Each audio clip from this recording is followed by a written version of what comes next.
Dial, the night is gone. The morning's here. It's a beautiful day in Chicago.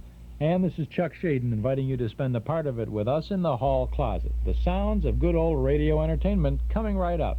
The Adventures of Ozzie and Harriet. The Adventures of Sherlock Holmes. The Shadow of Fu Manchu. My friend Irma. The Spike Jones Show. Bobby Benson and the B-Bar-B Riders.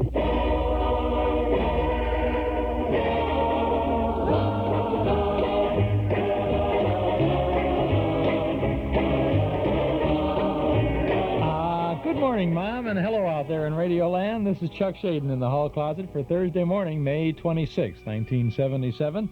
And we have a nice, well-rounded morning of good entertainment for you, radio-wise today. My Friend Irma, The Henry Morgan Show, and Phil Harris and Alice Faye. My Friend Irma was, of course, Marie Wilson, and her friend, who always spoke of her as My Friend Irma, was Cathy Lewis. This is a pretty good show from the 1940s. Regular radio show. Used to listen to it all the time, and we loved every moment of it. Hope you'll love the something like 25 moments of this show that we have for you today. My Friend Irma. My Friend Irma. Created by Cy Howard, transcribed from Hollywood, and starring Marie Wilson as Irma and Cathy Lewis as Jane.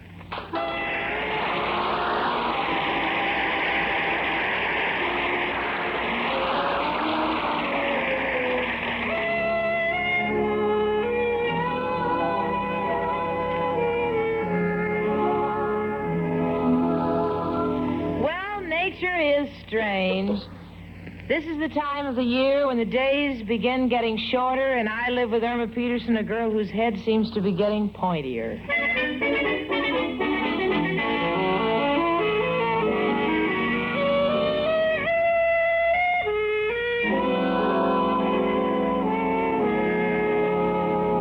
Yes, it's the end of June, and in a couple of days we'll be going on our 2-week vacation. Oh, I'm looking forward to it. Irma, have you looked through all the travel folders? Yes, and I think I found a wonderful spot for 2 weeks. Where? What's it called? West Point. West Point. West Point is a military academy for men. I told you it's a wonderful place. Hand me the map, will you, honey? Let me see. Hey, how about the Thousand Islands? Oh, I don't think I'd like that, Jane. Why not? Well, I might meet a nice fella up there, and he might say, meet me on the island tonight, and I might go crazy trying to remember which one. Honey, it's such a lovely spot, and we can do it on our budget. Budget? Yeah, you know, the $300 we saved in our joint checking account just for our vacation. Jane? What is it, Irma? I just remembered something. The look in your eyes tells me to sit down. What did you remember, doll? Well, the other day... I'll get it. Does Irma Peterson live here? Yes? Okay, fellas, bring it in. Irma, what is this? It's that little thing I just remembered. Little? Looks like you're smuggling Fort Knox in here. Oh, it didn't cost that much. You bought this? When do you want it hooked up, lady? No, just wait. What is this thing, Irma? An air conditioner. An air conditioner? Yes. There was a big sale, and I thought it'd be nice if we could take the air outside and bring it in here and condition it. Irma, the air we have here in the summer shouldn't be conditioned. It should be deported. Gentlemen, you may take this thing right back. Can't do it, lady. This was a closeout. All sales final. We got it hooked up right here in the living room. Now, wait a minute, please. Will you... Wait, listen. Lady, we got loads of these to deliver. Goodbye. Jane, don't look at me like that. You're my best friend, and if a stranger walked in, they'd swear you were my worst enemy. Irma Peterson, where did you get the money for this? Out of our joint checking account. It was only $300. That's all we had in the account. I know, I didn't want to overdraw. Oh. Jane, don't pull your hair. We can't afford a beauty parlor now. Oh, this is just great. Every summer when I'm on my vacation, I send a card to my father. Now I'll have to write him saying I'm not doing anything, but my lungs are having a wonderful time. Now, Now, Gin, you're always looking at the worst side of things. Wait until I turn it on. There. And if you want an ocean breeze, the man said to just wave a herring in front of it.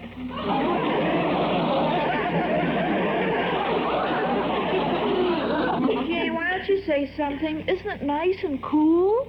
Cool. Ooh. I'll have to get a mink stole to live with this thing. Well, that's why I got it so cheap. The medium adjustment is broken. Wait a minute. Now it's getting warm in here. Yes, the man said there was something wrong with the temperature control, but if we dress accordingly, we will enjoy it. Yeah, well, now I'll have to get a wardrobe mistress. Who is it? If you don't mind, it's me, Maestro Wanderkin. Well, put on a pith helmet and come in. Hello, girls. Do you mind if I take off my jacket? No, but have a blanket handy. Things are happening here. What do you mean? Irma spent all our vacation money on this broken-down air conditioner. But, Irma, how could you buy an air conditioner? You know Mrs. O'Reilly's rules for the building. No pets allowed and no fresh air tolerated. I scraped all year. I saved every nickel I could. Every time Irma got lost, I walked to the police station to bring her back so I wouldn't waste money for bus fare. And this is my reward? Hot and cold, running chills? Well, you mean you won't be able to go away, Jane? I don't see how, Maestro. Of course, we each have 2 weeks' salary coming, which is $250, roughly. Oh, that'll be enough for the next payment on the air conditioner. What?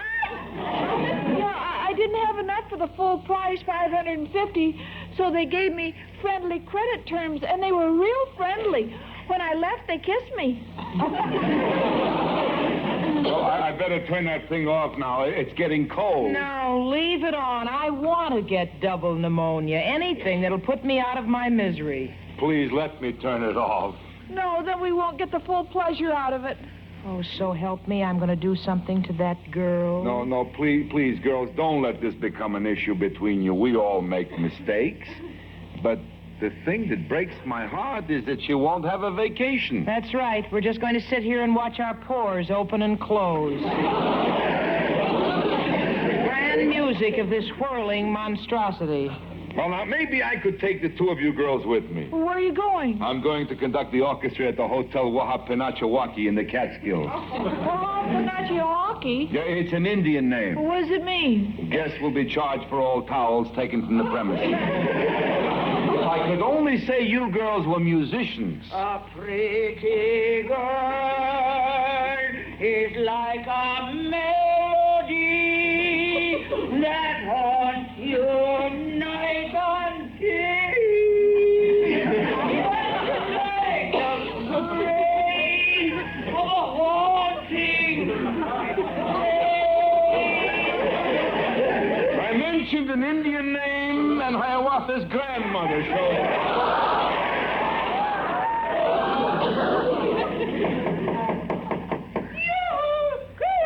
Now, don't say anything about the air conditioner. You two are prejudiced. I want to see what Mrs. O'Reilly says. Come in, Miss O'Reilly. Hello, girls. Hello, Maestro. Greetings. I'm getting a warm feeling. I wonder if it could be because I'm near you, Maestro. Stick around, you're about to be cooled off, but good. What are you talking about? And what are you all doing with blankets folded on your arms? Isn't it early for the football season? Mrs. O'Reilly, look against the wall. Glory be. An organ.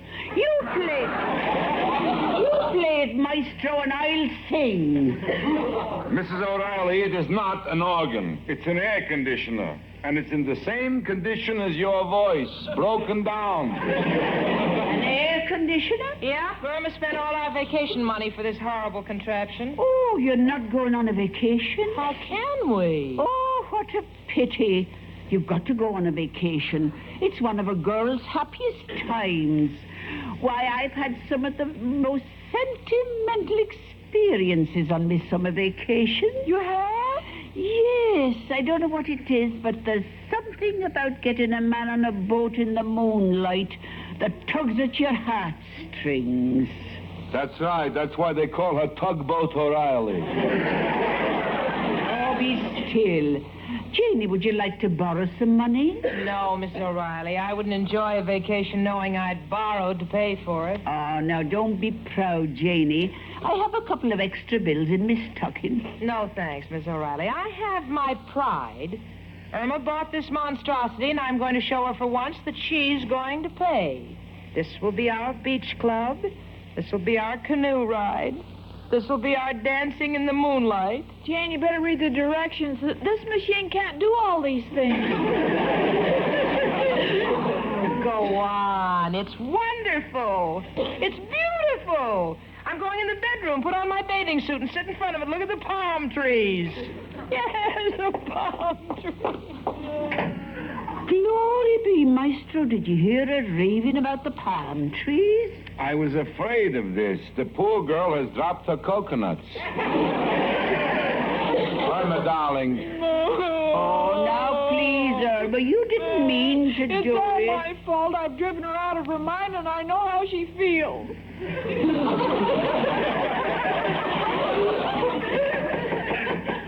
Come here. Hello, folks. Hi, chicken. Hello, Al, honey. Chicken, you've been crying. How much can a dame miss a guy? No, Al, it isn't that. Jane's angry at me again. Oh, that dame is always picking on you. Why, chicken? Well, I bought that thing against the wall.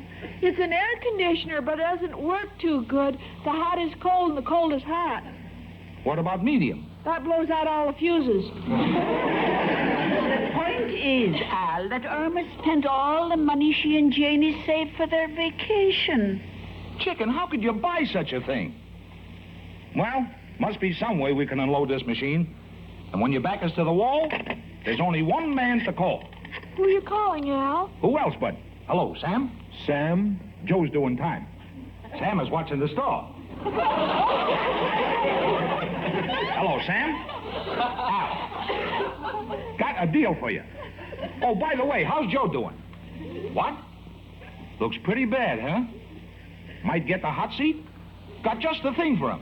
An air conditioner to cool him off. Oh, you don't do the buying, huh? Okay, well, thanks anyway. Bye, Sam. Chicken, tried my best. Looks like you're just not going to have a vacation. Well, I gotta run. Well, would you hurry, Al? I found a trolley transfer punch for 9 o'clock, and it's only good for the Bronx. See you, chicken. Did you see how he walked out? I bet he thinks I'm stupid, too. Now, Irma, darling. I know I've just botched everything up. I've ruined our vacations. Oh, what's the use? Now, this is a fine thing. Jane is in the bedroom crying. Irma's in the kitchen crying.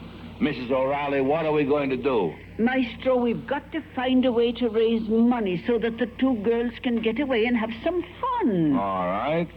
Let's go up on the roof and discuss it further.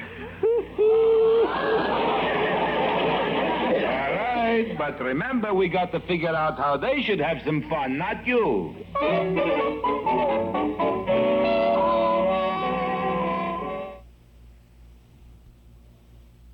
This is Chuck Shaden with the best of good old radio every weekday morning in the hall closet on WXFM 106 on your FM dial. Pretty good film lined up for you this Saturday evening, the 28th of May, in the Memory Club over in the community room at Northwest Federal Savings.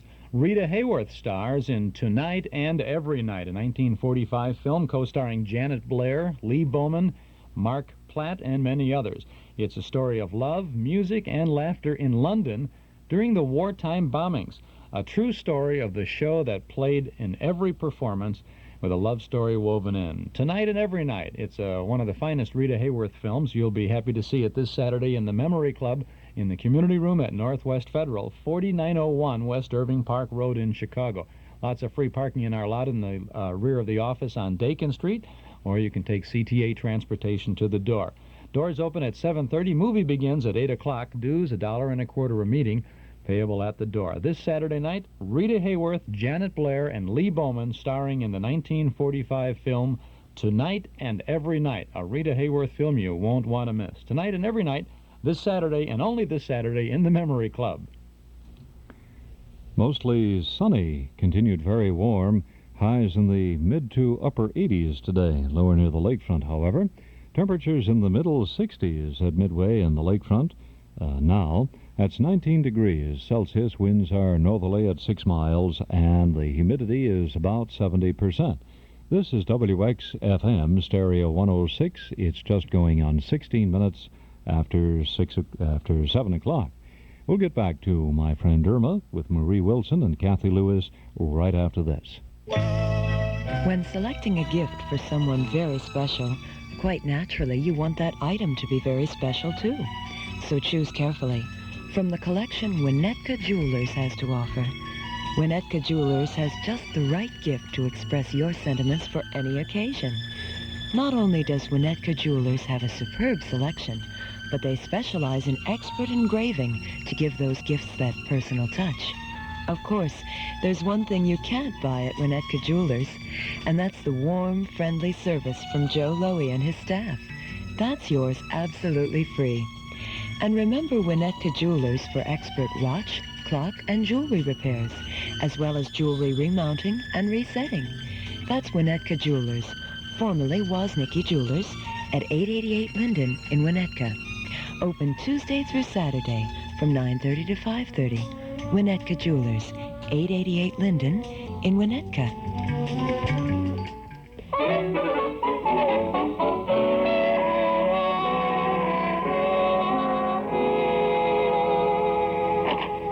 Come in, you idiot! He thinks we're Irma. Mr. Clyde. Oh, I'm sorry. Who is it? Well, Mrs. O'Reilly and the maestro. Hello, cutie. What brings the two of you here so early in the morning? Are you eloping? Please, Mr. Clyde, I'm a guest here. Would I insult you in my home? Well, we wanted to get here early so we could talk to you before Irma gets here. Why? What's wrong with Irma? She took all the money that she and Jane saved for a vacation and bought a worthless air conditioner. Can you imagine that? Well, that's not too bad for Irma. You see that traffic semaphore at the corner? You mean that thing that says stop and go? Yes, she bought that from a traffic cop 2 years ago so we wouldn't bump into each other when we got busy. I can't believe. Why don't you get rid of it? Oh, she won't let me. When I'm giving a dictation and I go too fast, she puts the stop sign on. So, she bought an air conditioner. Yes, and Jane is taking it very badly. Mr. Clyde, we love the girls, and we want to raise some money so they can go on a vacation. Well, I'll be glad to advance Irma 2 more weeks of salary. That'll take care of October 1st and 15th, 1964. No, Mr. Clyde, no. The girls won't borrow money, so we have gotten all of their friends together, and we're going to give a block party and try to raise $300. Oh, I see. Are you going to tell Jane about it? Well, we're saying it's for a couple of orphans, but we're worried that the girls might not take the money. Oh, and that's very simple. At the block party, hold a raffle. And number every ticket you put in the basket the same as the 2 numbers you give the girls. When they win, they must accept the 2 weeks vacation. Mr. Clyde, you're a fine man, a warm-hearted man. When you leave this world, I guarantee you'll go straight to heaven. And Irma can tell you exactly the day. Shh, here she comes. I'll handle things. Oh, good morning, Mr. Clyde. Good morning. Well, Maestro, Mr. O'Reilly. Just a minute, Miss Peterson. I'm in the middle of a discussion. So, Maestro, you say that this block party you're planning is for 2 little orphans? Yeah. Oh, isn't that sweet? What are they like, Mr. Clyde? One has dark hair, and the other one, poor thing, she's a little mentally retarded. She is. Isn't that a shame? I was that way when I was young. What are their names? Luella. Susie. Henrietta. I thought you said there were only 2. One has a middle name. Well, Maestro and Mrs. O'Reilly, I'll consider it quite an honor to attend your block party and to buy raffle tickets. You know, raffle tickets? Yes, certainly, sir. Well, thank you, Mr. Clyde, and goodbye, Irma. Oh, Maestro, we're only a block from the Marriage License Bureau at City Hall. Which way are we walking? In the opposite direction. Goodbye. Oh, Mr. Clyde, I can't tell you how much I admire you for helping in this wonderful work. Do you know these orphans? Well, indirectly. Oh. Do you think the younger one will ever be normal? I doubt it. And now, Miss Peterson, would you mind taking another letter? Mr. Clyde, I'm not going to have a vacation. Oh, that's too bad. I don't feel like working. Can I go home because Jane is angry at me? Positively not. Hello, Milton J. Clyde, Monster at Law. How's that again, Cookie? Hello, Jane. You're talking to me. That's right. Well, what are you doing? I'm cooking on the air conditioner. I'm making waffles on top and frozen sherbet underneath. Irma, when you come home, we've got a lot of things to do. What do you mean? The gang's giving a block party for 2 little orphans, and we've got to pitch in, honey. Oh, yes, I heard about the block party. Miss Peterson, if she wants you to leave, you can leave right now. Huh? That's perfectly all right. You go on. Go on home. Gee, I don't understand. Jane, I'll be right home. Bye. You know, Mr. Clyde, I don't understand you. What do you mean? Well, I worked for you for 6 years, and when I asked to go home, you said no. That's right. But when you hear about 2 little orphans you don't even know, they get all your attention and sympathy. Well, I'm telling you right now, I'm not killing my parents just for you. There's no point in doing it now, before you were born, yes. Goodbye, Miss Peterson.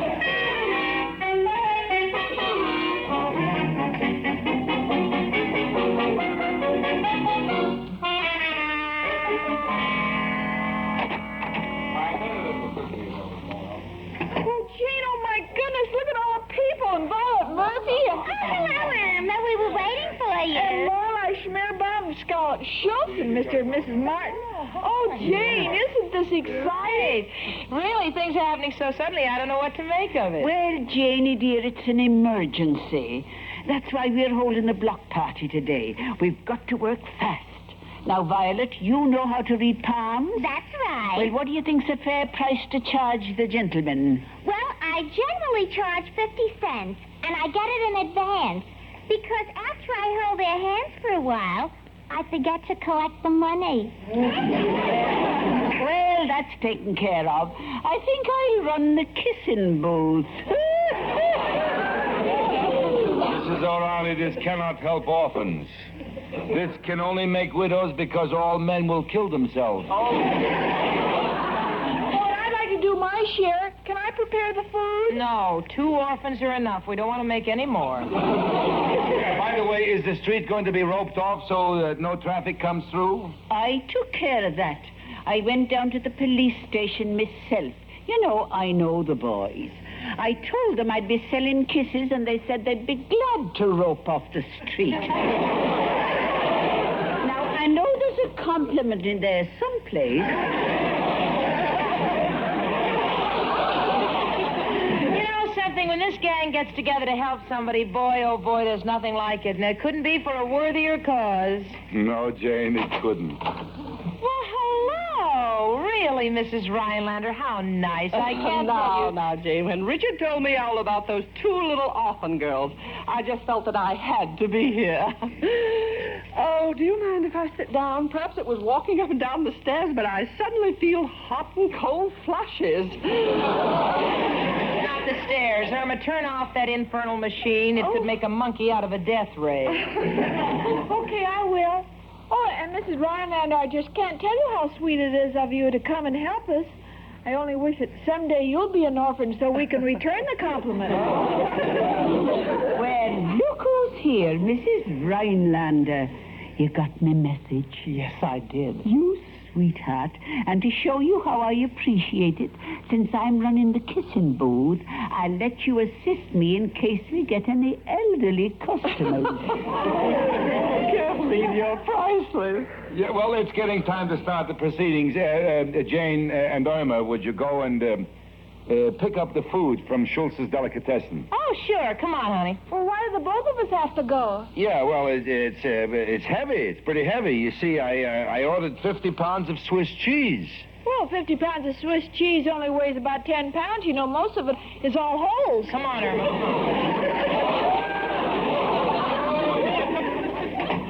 Good work, Maestro. Now they're gone. Al, did you have the raffle tickets printed? Yep, here they are. All right, let me see there. The benefit block party for orphans. First and second prize, 2 weeks vacation. Good, good. Do you have the wicker basket? Yep, got it. Great. Now, everybody at the block party will get one of these tickets with each purchase. We will see that Jane and Irma get number 10 and number 11. Every ticket in the wicker basket is number 10 or 11. What a great setup. Too bad it's so honest. How much do you think we'll raise? Well, I've run a lot of charity affairs in my day, but I've never seen such spirit. I think we should raise $600. Would that include the kissing booth? Yeah, and with refunds, we should wind up with $400. Now, you be still. All right, Violet, you get to your booth. And remember, we're counting on you for a big take. Don't worry, I'll collect the money in advance. Mrs. Rhinelander, you come with me. And bring a first aid kit in case any of the men swoon. I'll get my orchestra ready for the dancing. Maestro, don't forget to save a dance for me at the block party. Yeah, I've already opened the manhole cover. Let's go.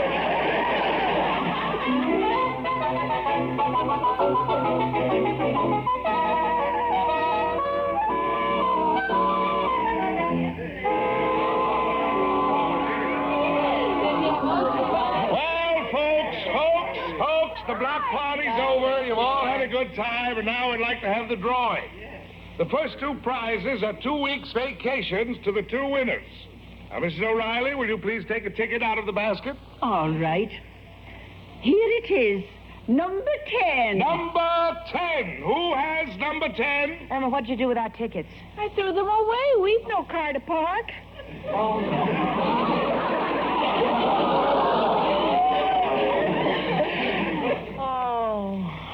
How could you? Wait a minute. Here they are, all wrinkled up in my pocket.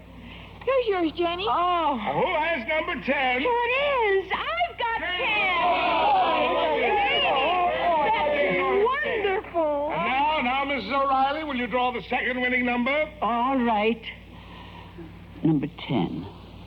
Number 10. Number 10. Number 10. Number 10. Here it is, number 11. Who has number 11? Oh, gosh, not me. I've just got 2 ones. What? Chicken, that's an 11. You're the winner.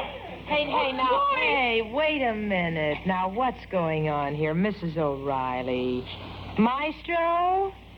Miss Rhinelander, what are you trying to do? You said this block party was for 2 orphans. Janie, dear, what have you been to Irma? A mother, right?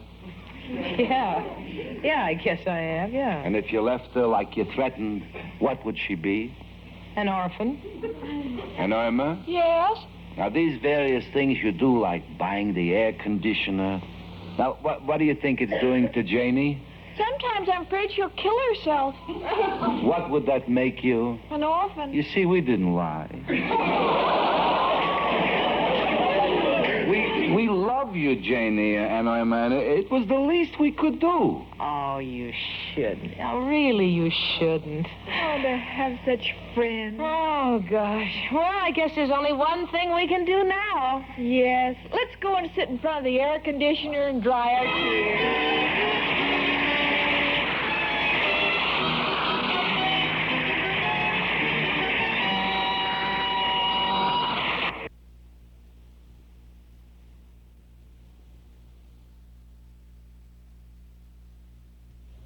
That's my friend Irma. Marie Wilson as Irma and Cathy Lewis as Jane. Broadcast from the 1940s, holding up rather well in the 1970s, I would say. This is Chuck Shaden in the hall closet on WXFM 106 on your FM dial. We'll be back with Henry Morgan and Phil Harris and Alice Faye, so stick around. Amos and Andy's 10,000th broadcast, Charlie McCarthy's last show for Chase and Sanborn, The Mysterious Traveler, Dragnet, Gunsmoke, and Eddie Cantor with Burns and Allen. 6 great radio shows on a set of 3 cassette tapes. That's our National Radio Month Vacation Family Pack, and it's yours for only $13 this month from the Hall Closet, Box 421, Morton Grove, 60053. 3 hours of good listening, the very best of good old radio. It's our May special, 3 cassette tapes for only $13 from the Hall Closet, Box 421, Morton Grove, 60053.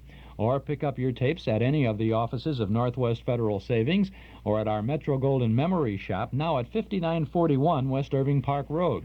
Radio's all-time favorites, Amos and Andy, Bergen and McCarthy, Jack Webb on Dragnet, William Conrad on Gunsmoke, Burns and Ellen on The Eddie Cantor Show, The Mysterious Traveler's Story, No One on the Line. It's all there in our 3-tape vacation family pack, only $13 from the Hall Closet, Box 421, Morton Grove, 60053. Also this month we offer our regular May cassette tape. It's an hour-long Lux Radio Theater broadcast from 1942. It's A Star is Born, starring Judy Garland and Walter Pidgeon, a classic story and a great broadcast, originally presented 12 years before Judy starred on the screen in the 1954 version of the famous story of 2 Hollywood stars who meet and fall in love on the ladder of success. Judy Garland in A Star is Born. 60 minutes of wonderful listening on our cassette tape of the month for May. Only $5 from the Hall Closet, Box 421, Morton Grove, 60053. If you'd like both our May cassette tape with Judy Garland and our 3-tape family pack, well, they're all available for just $18 from the Hall Closet, Box 421, Morton Grove, 60053. Or at any of the 5 offices of Northwest Federal Savings, or at our bigger and better Metro Golden Memory Shop in our new location at 5941 West Irving Park Road. Lots of good listening for Radio Month. This is WXFM, Elmwood Park in Chicago, broadcasting from Sears Tower, WXFM Stereo 106. Going to be mostly sunny, continued very warm today. Highs in the middle or the upper 80s, nowhere near the lake. Fair and mild with lows in the middle 60s tonight. Partly sunny, very warm is Friday's outlook, high of about 90 degrees tomorrow. Temperatures in the mid-60s now at Midway and the lakefront. It's 19 degrees Celsius, winds northerly at 6 miles, and the humidity is about 70%. The time now is 28 minutes before 8 o'clock.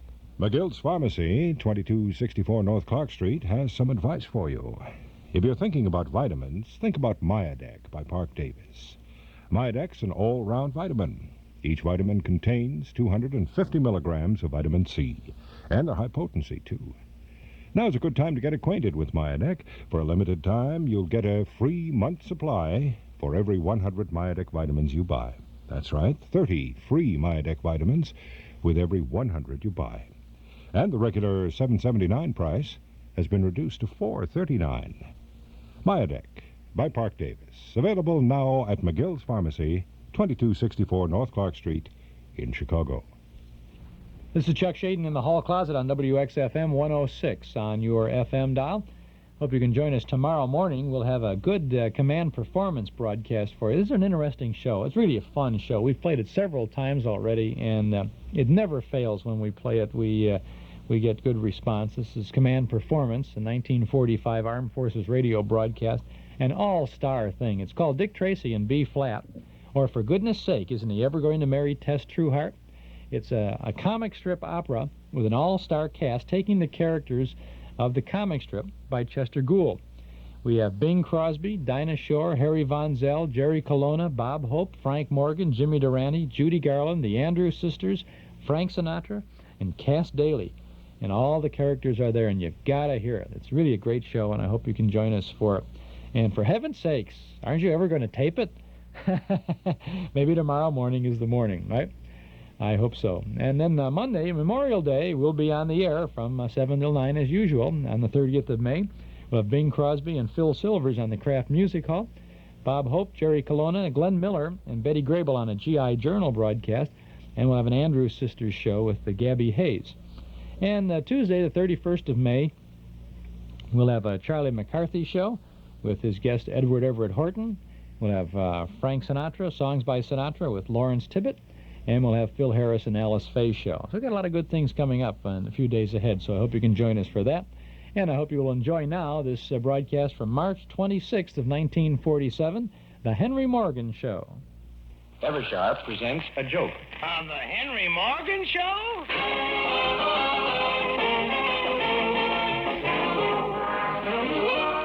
Eversharp, manufacturers of Eversharp Chick injector razors and blades, and famous Eversharp precision writing instruments, brings you the Henry Morgan Show, featuring Bernie Green and his orchestra and a few surprises.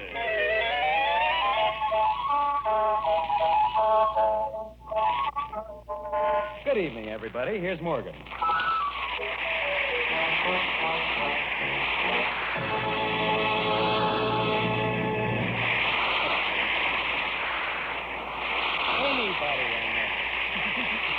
I meant anybody. Thank you. I've been worrying about the housing shortage, and I finally figured out the only answer to it. More houses. Or less people. Let Congress decide. Of course, Congress is under lots of pressure. There's the tenants' lobby, the real estate lobby, the building lobby, where I've been living. Lots of people blame Congress for not solving the housing problem. That's not fair. Congress should be blamed for lots of things. But people still... Am I bothering you? I'll go away. The sad part is that people still ask, what's holding up the new houses? That's a very good question. In the old days, glue could be doing it. I don't know. In the old days, a groom would carry his bride over the threshold and a new home would be waiting for her. Nowadays, the groom carries the bride over the threshold and her parents are waiting for her. You remember years ago when Walt Disney made a wonderful picture on housing? The Three Little Pigs? It was a housing picture, if you remember. At first, the tenants were in trouble because of the meat shortage. They were it. Remember? Then 2 of the tenants were homeless because the ceilings were removed. Remember the picture at all? They had to move in with a relative. The guy with the brick house. This pig's house was protected by the OPIG. That's interesting. Well, America is still true. It's true to the traditions of its forefathers. When the Puritans landed, there were no houses, and we're carrying on that great tradition. So tonight, we dedicate our program to the finest group of people in the world, those poor unfortunates, America's landlords.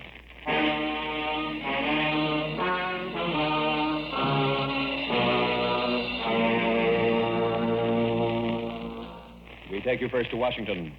A congressional committee is having a hearing on housing. Finally. In the corridor outside, 2 landlords are building up their case. The only building they've done in years. And one says, hello, Cornelius. Hello, Pierpont. Evict any tenants today? No, not in this weather. I'm waiting for a rainstorm. I don't know how you get away with those evictions. Aren't you ever stopped by the OPA? What's that? That's the outfit that froze all the rents in my building. I got even, though. How? This winter, I froze all the tenants. You know, I had trouble with heat, too. During the coldest part of the winter, I had trouble with the furnace. Couldn't use coal. What did you use? Nothing. Anyway, that empty furnace came to good use. How? I rented it to a veteran. Pierpont, do you charge the same rent for all your apartments? No, I charge much more for the ones with modern improvements. What modern improvements? Doors and windows. Tell me, do you have any empty apartments? I have a beauty, 6 sunny rooms, 3 modern bathrooms, sunken living room, loveliest place you ever saw. Why don't you rent it? What, and make a tenant happy? Tenants. There should be a way of getting rents without having any tenants. Yes. What do you do when a tenant complains about pipes bursting and dangerous fire hazards? Well, in that case, there's only one thing to do. What? I go to Florida. You know, I've got one tenant who keeps complaining that his roof leaks. What should I do? Charge him for an extra shower. Say, you know my 8-story house on Sunset Lane? I thought it was 9 stories. 8. The roof caved in. Any people hurt? No, just tenants. Say, what are we going to tell them at the committee hearing? Well, you point out that our costs have gone up 5%, and we demand a 25% increase to meet it. Sounds fair if you say it fast. Suppose they say our houses are all 100% rented. That's just the point. In 1939, they were only 60% rented. In 1940, 80%. In 1941, they were 100%. And since that time, 6 long years, it hasn't gone up even 1%.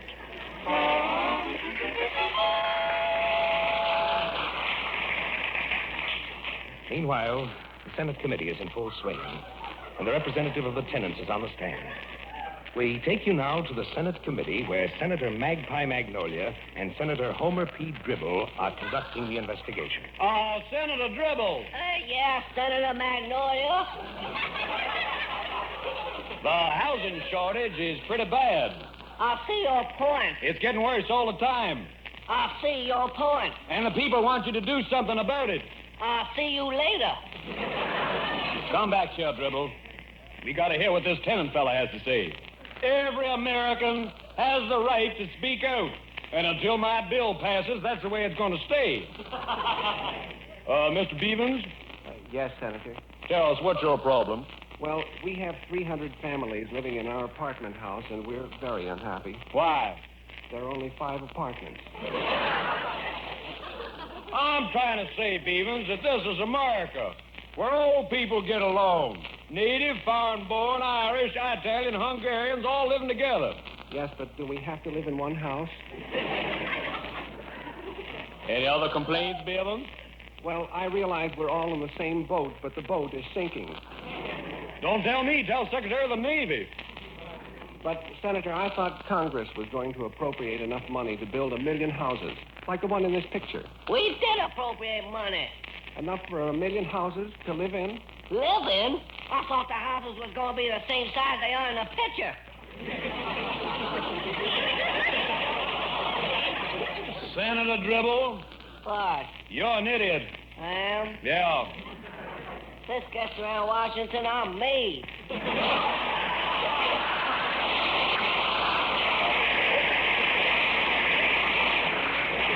Now, Beavens, let's understand each other.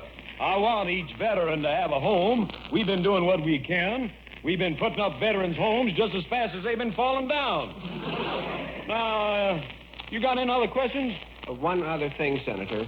With the overcrowded conditions, landlords won't take families with children. And these people and their children have practically had to live outdoors. That's in line with my policy. Give every American child his place in the sun. But the overcrowding and slum conditions are planting the seeds of delinquency. Don't tell me. Tell the Department of Agriculture. Investigation closed.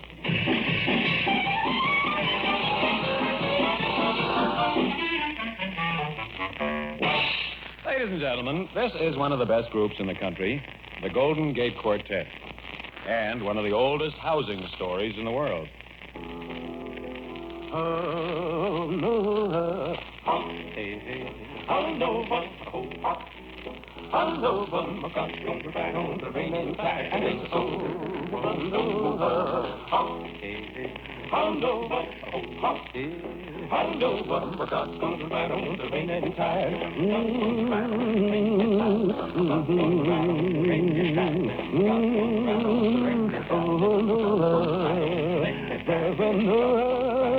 Well, my God's talking, Santa's gonna ride on the rain and tide. Children, stop still and listen to me.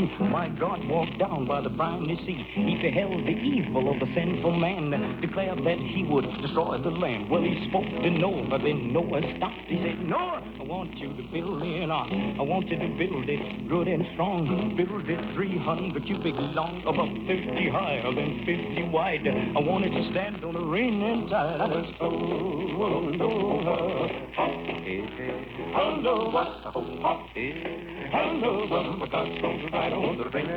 well, after God told Noah what to do, Noah began to cut and hew. The ringing of the hammer cried judgment, singing of the saw cried sinner repent. 100 years he hammered and saw, building the ark by the grace of God. After the foundation was laid, timber hewed and the ark was live. He called in the animals 2 by 2, the ox, the camel, and the kangaroo. Then he called in the fowls of the air. Birds come flocking from everywhere. Called in Jake, that ham and a sham. Then when God began to flood the land, he raised his hands to the heavens on the high, knocked the sun and the moon from the sky, shook the mountains and stirred the seas, hitched the wind to his chariot wheel, stepped on the land and he stood on the shore and declared that time would be no more.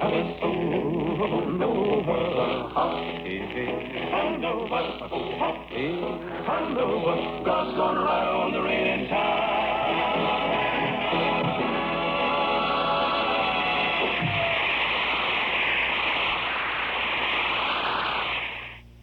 This is Chuck Shaden with a hall closet full of old-time radio shows every morning here on WXFM 106 on your FM dial.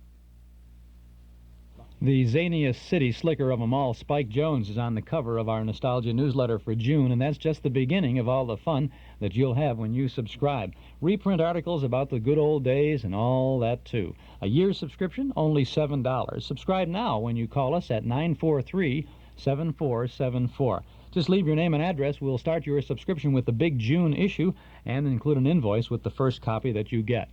943-7474.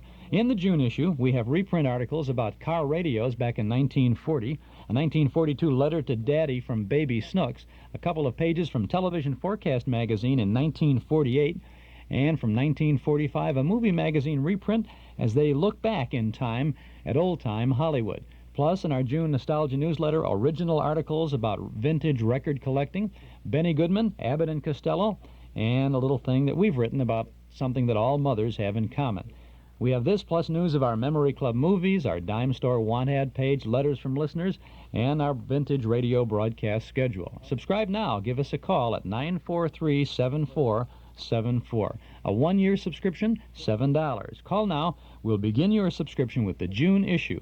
If you like, simply send $7 to Nostalgia Newsletter Box 421, Morton Grove 60053. Or call us now at 943-7474. Need a little time? Call us a little later at 943-7474. Mostly sunny, continued warm today. Highs will be in the mid to upper 80s. The temperatures right now in the mid-60s at Midway on the lakefront. That's 19 degrees Celsius. Winds are northerly at 6 miles, and the humidity is about 70%. A toast to fine wine. A toast to wine art. You, too, can make fine wine at home in your free time with simple, inexpensive equipment from Wine Art. Winemaking is a fun, creative hobby that you can share with family and friends. All you need is some basic equipment and simple instruction, which Wine Art will supply. Wine Art can also supply recipes to make excellent, well-known wines, or show you how to develop your own. Winemaking is a hobby you can get into as deeply as you want. Start out with something simple. As you read and learn more, you'll be delighted at the wine expert you'll become. If you enjoy wine, turn to Wine Art. Benefit from their professional experience. That's Wine Art, with 2 locations in the North 83 Plaza at Route 83 and North Avenue in Elmhurst, and in Deerbrook Shopping Center at Lake Cook Road and Waukegan Road in Deerfield. So come in today, because the sooner you start making wine, the sooner you can enjoy drinking it. For information about winemaking lessons, call 498-4760 or 834-0507. Eversharp is a company which makes the Eversharp Chick Injector Razor, which sells for $1.25 with 20 blades and changes blades automatically. Eversharp sponsors this program. We will now have a 3-second silence in their honor. Last week, a man made a very interesting test. This man took a certain razor and shaved one side of his face. He took another company's razor and shaved the other side. The left side came out smooth, clean, and perfectly magnificent. The right side was rough, ragged, and completely obnoxious. Now, because of business ethics, I can't tell you which razors he used.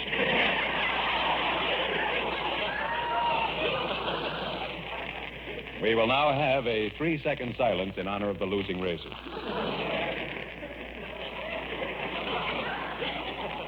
We will now have a short cheer for the winning razor. Hooray. Too bad I can't mention either razor. However, nothing prevents me from reminding you that for $1.25, you can buy an Eversharp Chick Injector Razor and 20 blades for $1.25. I'm supposed to talk about Eversharp for a minute. I haven't quite filled a minute yet. We will now have a 3-second silence in honor of the minute I'm supposed to fill. There we are. Okay.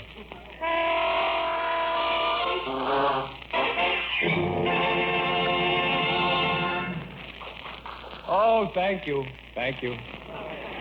I was looking through the paper the other day and saw a beautiful advertisement, which you may have seen. It says, own your own home.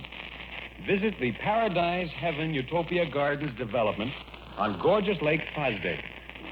Free bus ride to property. If you buy a house, free bus ride back. Well, I know a bargain when I see one, so I took the bus out and had quite a talk with the salesman. Well, Mr. Morgan, welcome to Paradise Heaven Utopia Gardens on gorgeous Lake Fosdick. I thought you were coming out yesterday. I started out yesterday. Where did you leave from? Times Square. Yes. Well, isn't this a lovely little place? Only a stone's throw from the railroad station. I don't throw stones, but I suppose it might amuse the children. Well, I guess you'd like to ask some questions about the house, eh? You're allowed 3 questions, you know. Well, I'm pretty much interested in the cellar. Could I see the cellar? Well, unfortunately, the cellar is full of water at the moment. Rainy season, you know. When's the dry season? August 5th to August 7th.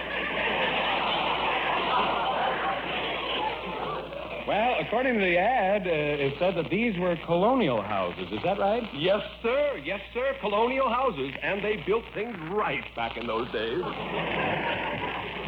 By the way, Mr. Morgan, are you a veteran? Yes, I am. Good.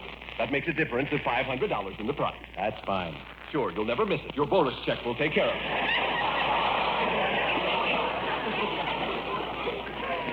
Say, I thought you said in your ad that these streets were paved. Now, wait just a minute, Mr. Morgan. Here's how the ad went. 30 minutes from Times Square, paved street. Get it? Times Square, paved street.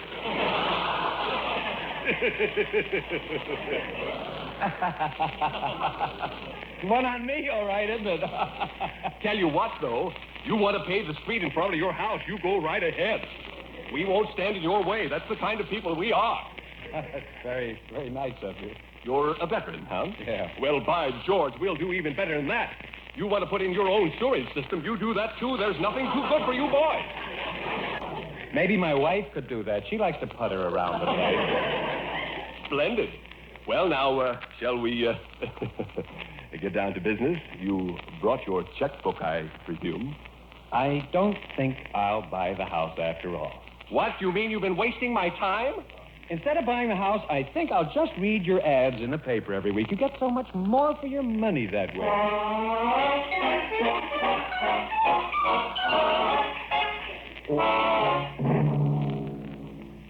Some months ago, Henry told a sort of a bedtime story with special music by Bernie Green. The story went over so well with Henry that tonight he'll tell it again. He does it in a moth-eaten Russian dialect, which he likes very much. Go ahead, Vladimir Morgan. My dear children, each character in this story is represented by musical instruments. The name of story is Peter and the Landlord. The part of Peter is played by trumpets.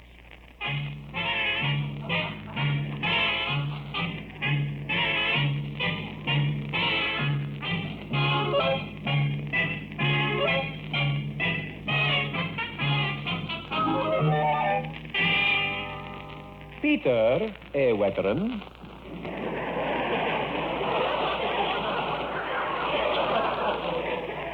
Peter is recently disconnected from the service. He is living in Brooklyn in 2-room apartment with mother, father, wife, 2 children, sister, uncle, brother, 2 cousins, and a boarder. In 1 room. In the other room is best friend, a police dog. In story, The dog is represented by police whistle. Incidentally, this is not ordinary police dog. He don't bark. He's member of secret police.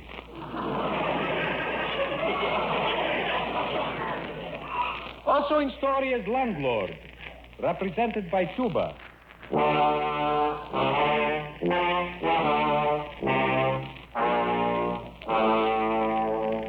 Also in story is renting agent. No good. He is represented by timpani in low register, clarinets in high register, and escaping gas in low register.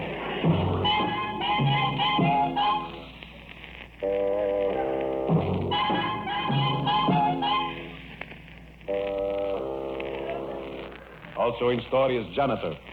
No, we don't need janitor. Include janitor out. No janitor. No janitor. Now, one day... You want janitor? All right.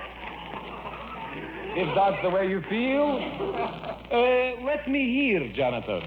I don't pick up no garbage after 5 o'clock.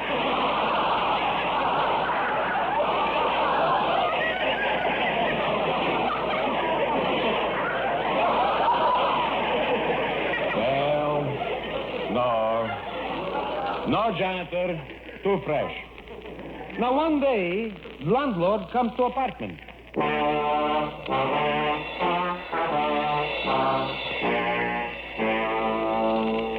He knocks on door. Oh, I didn't know they teach bell. Landlord says, tell me, is true you got living here 15 people and dog? Peter says, yes.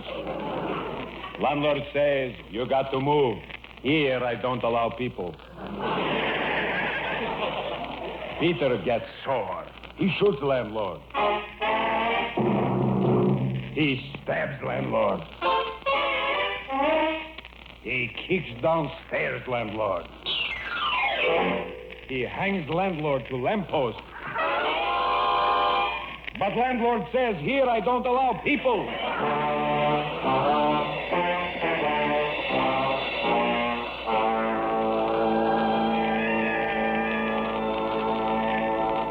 Oh, how Peter suffers. Must find apartment, but where?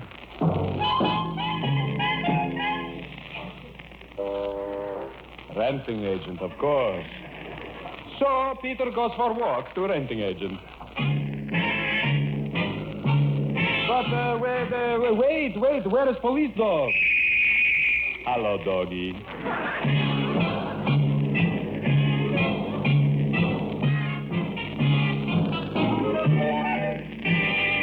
So they're coming to renting agent.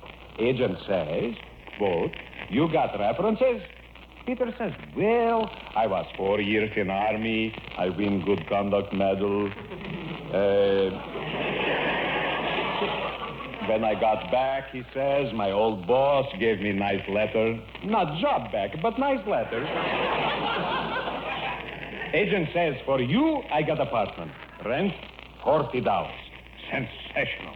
Only thing, you got to buy a few pieces furniture. Black linoleum, used to be white. Newly painted kitchen chair, 8 years old. Canvas army cut from 1917. All genuine antiques. Besides, though, you get ironing board, washboard, clothespin, safety pins, iron pot, enamel pot, water glass, looking glass, and half box spick and span. All free. Sounds bad? No, sounds good. How much? For you, special. $12,000. Down. Oh, how Peter suffers. He walks through street dejected. But where is dog? Hello, doggy. They walk together.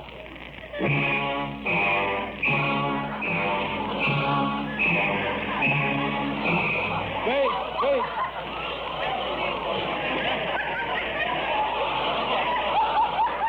Oh, that dog. But there is a sign, apartment to rent. Peter runs in, and there, sitting at a desk, is... Same agent. Agent says, in this building, I also have fine apartment. Care to look around? Peter says, yes. But why it says on outside of building, condemned? Agent says, he used to live here, George condemned. Then agent says, now I show you special feature. Look, first I open manhole cover in floor. Now I open skylight in ceiling. You see what you got here? Cross ventilation.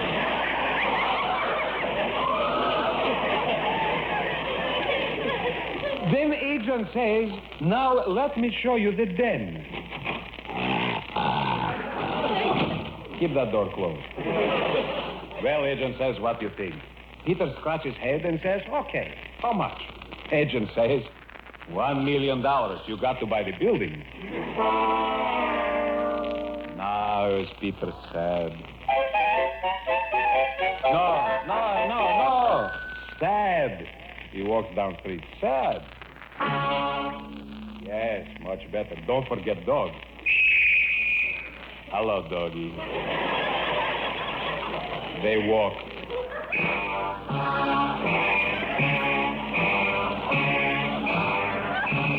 Look, that sign. What that sign says? It says, building materials for sale. And Peter thinks, why not? I could have my own. He rushes into office, runs over to boss.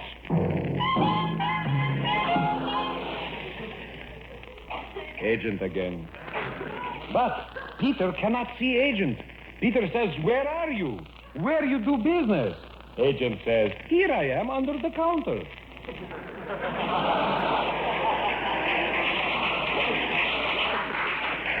Agent says, what can I do for you?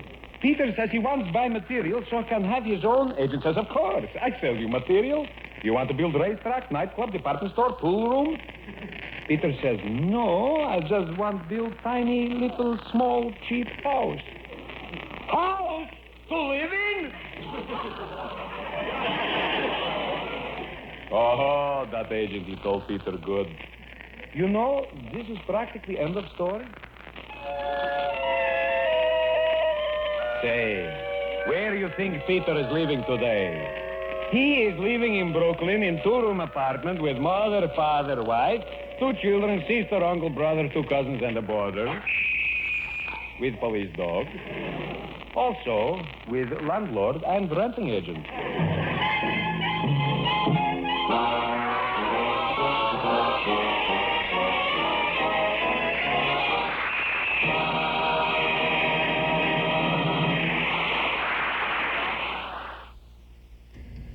This is WXFM, Elmwood Park in Chicago, broadcasting from Sears Tower, WXFM Stereo 106. Time now is 2 minutes after 8 o'clock. The shadow knows.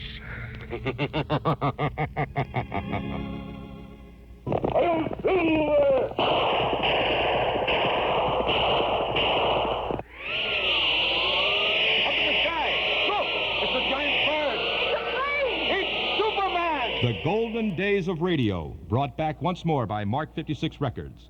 What wonderful memories. Relive them again with The Shadow, The Lone Ranger, The Green Hornet, Burns and Allen. You can buy these and over 100 other original radio broadcasts on Mark 56 LP Records. A gift for remembering. Major Bowes, Tarzan, The Whistler, Hundreds of old-time radio shows on records, cassettes, and 8-track tapes available at our Metro Golden Memory Shop, 5941 West Irving Park Road, just east of Austin. Open Monday through Friday from 11 to 5:30, Saturday till 7:30, and Sunday from noon to 5. Metro Golden Memories, the MGM Shop.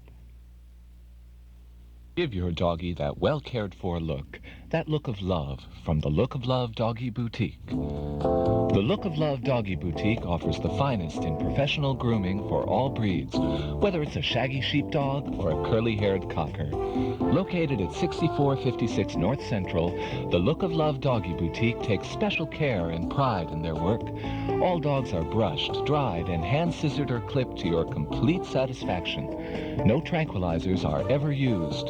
They even offer pickup service. The Look of Love also features dog training as well as a complete line of supplies and accessories. And if you're vacationing this summer, you may also want to take advantage of the Look of Love's comfortable kennels. For professional dog grooming, training, and boarding, same service for cats. Rely on the Look of Love Doggy Boutique, 6456 North Central, just north of Devon. For more information, phone 774-0180. Here is Uncle Charlie. Men, we agree with you 100%. Shaving is a nuisance. That's why we urge you to see and try the Eversharp Schick Injector Razor. It banishes forever your 4 biggest shaving nuisances. 1, it reduces shaving time. 2, it helps avoid nasty nicks and cuts.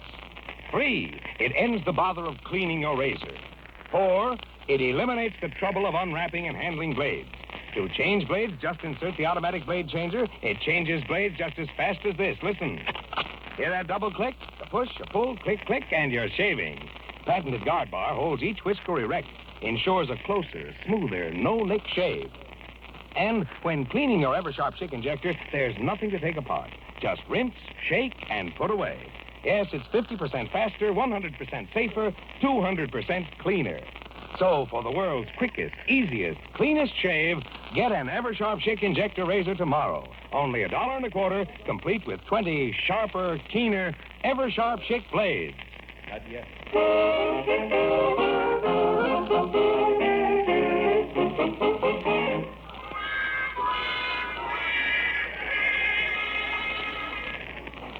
There have been so many questions about housing and so few answers that we've asked the question man to appear with us tonight. He will explain some of the housing terms that have been puzzling our listeners. And here he is, the question man. Good evening. Our first question, sir, comes from Mr. R.G. of Buffalo, who writes, when an ad says that a house is centrally located, what does this mean? This means that the house is located between 2 other houses.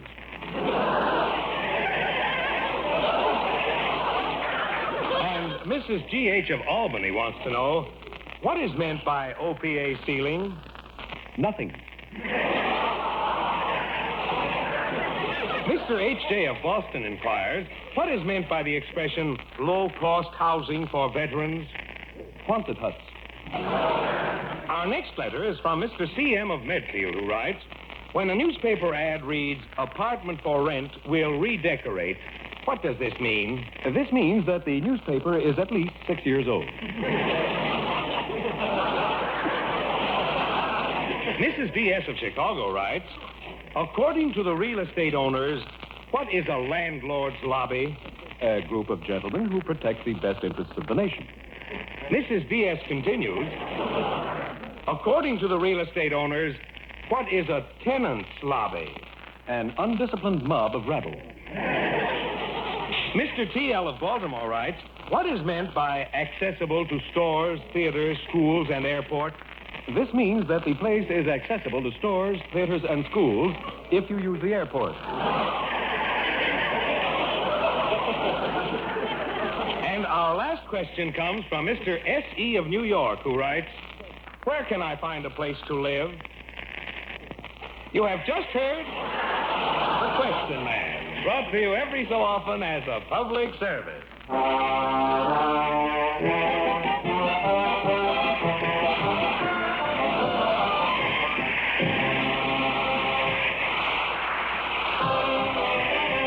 Eversharp, manufacturers of Eversharp Schick Injector Razors and Blades, invite you to tune in same time, same station next week when Eversharp will again bring you the Henry Morgan Show. There's a new experience in writing with the Eversharp CA pen. Its magic sphere rolls ink on dry. Smoother, cleaner, easier. Writes and writes without constant refilling nuisance.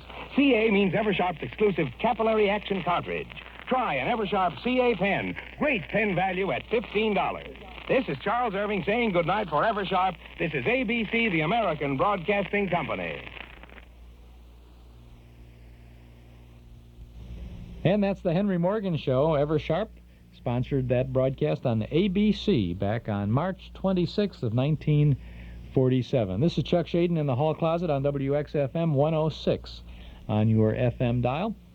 And we have Phil Harris and Alice Faye coming up yet right after this. Miller Brothers Lumber Company is one of Chicago's most recommended lumber companies.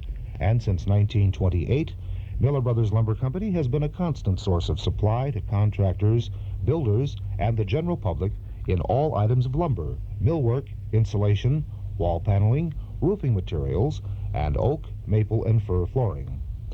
It's a fact you're never disappointed at Miller Brothers, but there's more to their reputation because they stand for quality, reliability, and top service. And most important, they stand for economy with rock-bottom prices. So when you're in need of lumber products, be sure to visit Miller Brothers Lumber Yard and Warehouse at 4918 West Lawrence. That's 4918 West Lawrence Avenue. For prompt city and suburban delivery, phone Avenue 3 3460. Avenue 3 3460. Miller Brothers Lumber Company, 4918 West Lawrence Avenue in Chicago. We take pride in what we do. That's why we do our best for you. That's the proud, proud feeling of Frigidaire. See us during Frigidaire Best Value Days and save up to $100 on appliances you'll be proud of own. Save up to $100 on our biggest side-by-side 100% frost-proof refrigerator freezer, our Frigidaire ceramic top range with a work-saving electric clean oven, or Frigidaire's best washer with its exclusive jet cone agitator and the matching dryer. See us now. Discover why you'll be as proud to own Frigidaire appliances as we are to sell them. It's a proud, proud feeling. Get that proud, proud feeling of owning Frigidaire. Make yourself the proud owner of a fine Frigidaire appliance from Townhouse TV and Appliances, 7243 Touhy Avenue, just west of Harlem. This is Chuck Shaden on 106 on your FM dial, WXFM, Monday through Friday mornings from 7 until 9 with the good radio sounds for you. And we have one of those good sounds for you now. Never fail to enjoy Phil Harris and Alice Faye, and I think this will not be an exception this morning. Broadcast from October 24th of 1948. The Rexall Show on Sundays, Phil Harris and Alice Faye. Yes, it's Sunday. Time for the Phil Harris Alice Faye Show. Presented by the makers of Rexall Drug Products and your Rexall Family Druggist. Good evening. This is your Rexall Family Druggist, taking a little time from behind the prescription counter this Sunday evening to speak for all 10,000 of us. The 10,000 druggists who have added the word Rexall to our own store names. You can always tell us by the orange and blue Rexall signs in our windows. The sign means that we carry the 2,000 or more drug products made by the Rexall Drug Company. They range all the way from aspirin to penicillin, and they're as fine and pure and dependable as science can make them. We recommend them to our customers because we know you can depend on any drug product that bears the name Rexall. Good health to all from Rexall.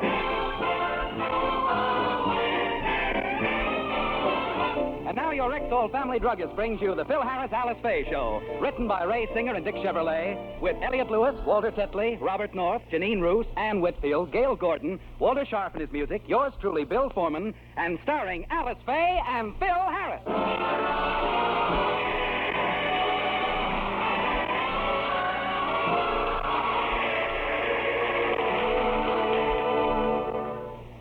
Like most housewives, Alice is concerned about the high cost of living. It's been bothering her for some time, and this morning she's decided to broach the subject to Phil. Phil, can I talk to you a minute? It's about the household bills, and Honey, please. I have no time for things like bills. I'm a musician. An artist, honey, an artist. My mind is filled with nothing but music. Now, if you'll excuse me, I want to listen to this record. What's the name of it? The Warsaw Concerto by Shostakovich. You're going to listen to that? Certainly, and if I like the tune, I'm going to sing it on the program next week. That ought to be different. Now, look, Phil, I've got to talk to you about these bills. We're spending too much, and it's all your fault. You're too extravagant. Look at this pile of bills from Saks Fifth Avenue, John Fredericks, Hattie Carnegie. Whoops, I picked up my pile by mistake. Uh-huh. And I'm extravagant. Well, you are. Look at these bills. Custom-made suit, hand-painted ties, imported shoes, suede shirts. All right. Watch your blood pressure. Take it easy now. Picking on me. How about this bill? $8 for manicures, $15 for finger waves, and $20 for facials, massages, cold creams, and lotions. Are you going to find fault with this one? No. Those items are necessities. Well, I'm glad you feel that way. Being in the public eye, I need all them things.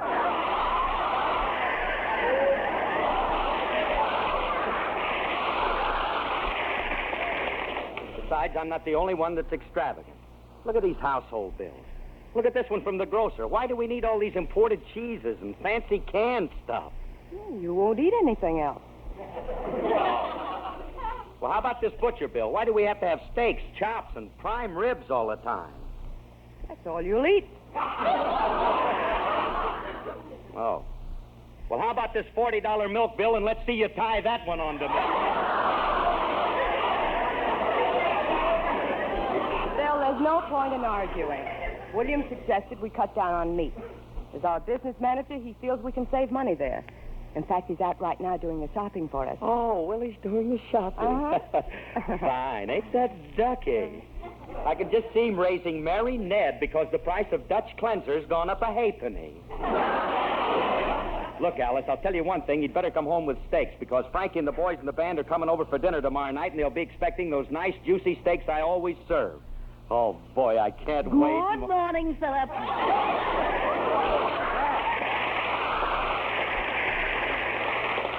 Well, if it ain't Bargain Boy FAYE, the scourge of Safeway. How did you make out, William? I got everything you need for tomorrow night, and it was quite a load to carry. I'm all tuckered out. Well, give Grandma your basket, Little Red Riding Hood.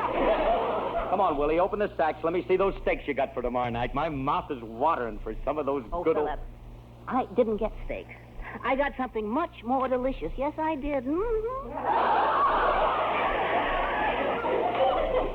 Something better than steaks, huh? What are we having? Creamed codfish balls. Creamed cod... Willie, please, don't say things like that. You know I'm a musician, and I just got up. I'm in a weakened condition.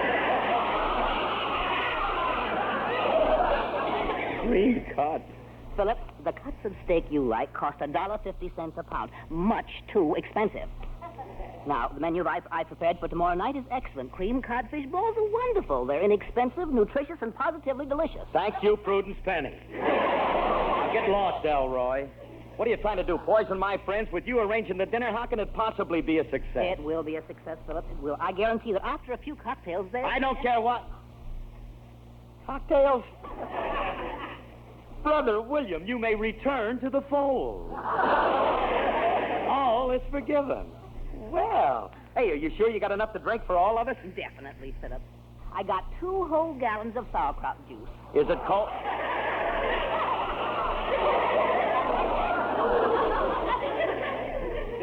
Sauerkraut juice?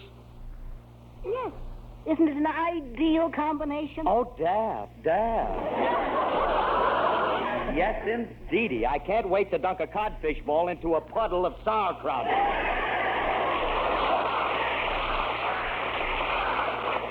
Really, Philip, I don't know why you're making all this fuss. Alice, do you see anything wrong with a combination of sauerkraut juice and creamed codfish? Please, Willie. I feel a little faint myself. Thanks for your help, brother, but I'll take over from here. Very well, Alice. I'll just carry it into the kitchen for you. Shall I leave it on the table, or shall I put it in the refrigerator? Just throw it on the floor. Maybe the cat will get at it. Willie, Frankie and the guys are coming over for steak, and now... Come in! Frankie, I don't mind. He's like one of the family. He don't come over just for what he gets to eat. Oh, hello, Frankie. What time do we eat, Curly? Frankie, the dinner isn't until tomorrow night. Oh.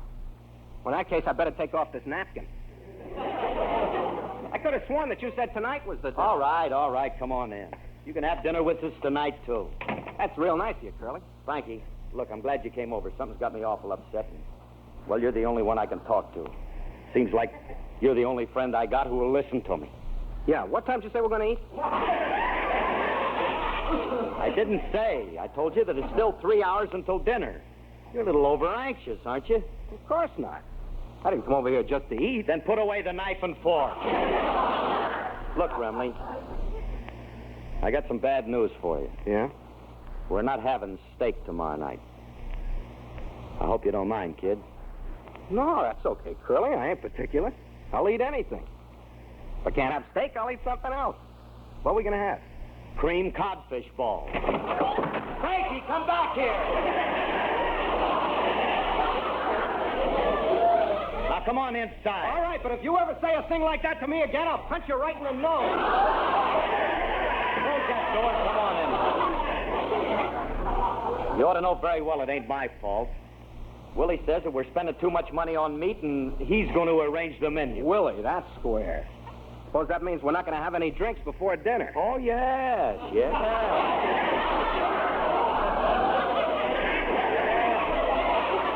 Yes, sir. We're going to have cocktails. Good.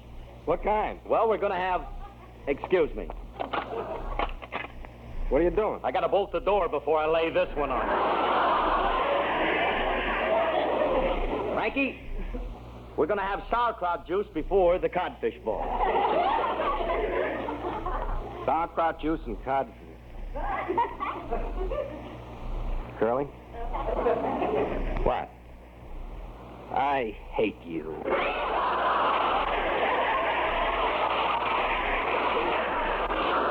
I want steak. Stop thinking of yourself all the time. Alice says steak costs her $1.50 a pound, and we can't afford it all the time. There you are. That's the trouble with women. They don't know how to shop. Why should she pay $1.50? Curly, why don't you do the shopping? You can buy in quantity like a guy I know. He bought a whole steer, and he got it for 30 cents a pound. He had it cut up and packaged, and he brought 30 cents a pound, that's all. Yeah, 30 cents, that's all. Hey, I could show Alice. With a whole steer, I could have steak every day. And sure. Hey, wait a minute. Hey, what does a steer weigh? It's pretty big, Curly. It weigh about 100 pounds.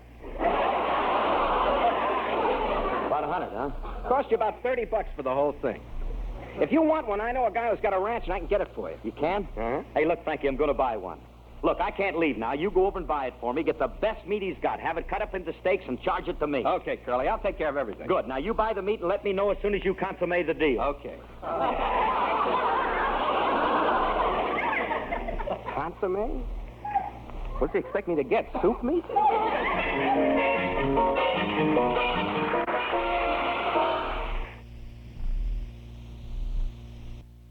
Through good judgment and careful selection, you choose your European import car. Now, when it comes to selecting the mechanics to do automotive work on your European import, you should be just as discriminating. That's why your choice should be European Car Service in Evergreen Park. European Car Service is a name you can trust for any mechanical work you may need, whether it's a tune-up or complete engine rebuilding. Raynard Obst, the service manager, is a trained specialist by Mercedes, Rolls-Royce, and Volkswagen. Has a degree in engineering and nearly 20 years' experience repairing Jaguars, Excaliburs, Porsches, and Ferraris. Certainly, these credentials speak for themselves. And if that's not enough, European Car Service has the latest in diagnostic equipment. For free estimates on any mechanical work, phone 422-7300, 422-7300. Be discriminating. Rely on European Car Service, 9834 South Kedzie in Evergreen Park. Judy Garland stars in the 1942 radio version of the classic film A Star is Born on the Lux Radio Theater. It's our cassette tape of the month for the month of May.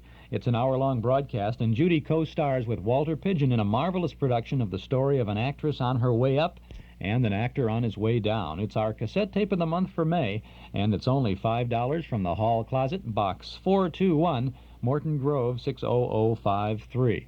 Or you can get this tape at any of the 5 offices of Northwest Federal Savings or at our Metro Golden Memory Shop in our new location at 5941 West Irving Park Road.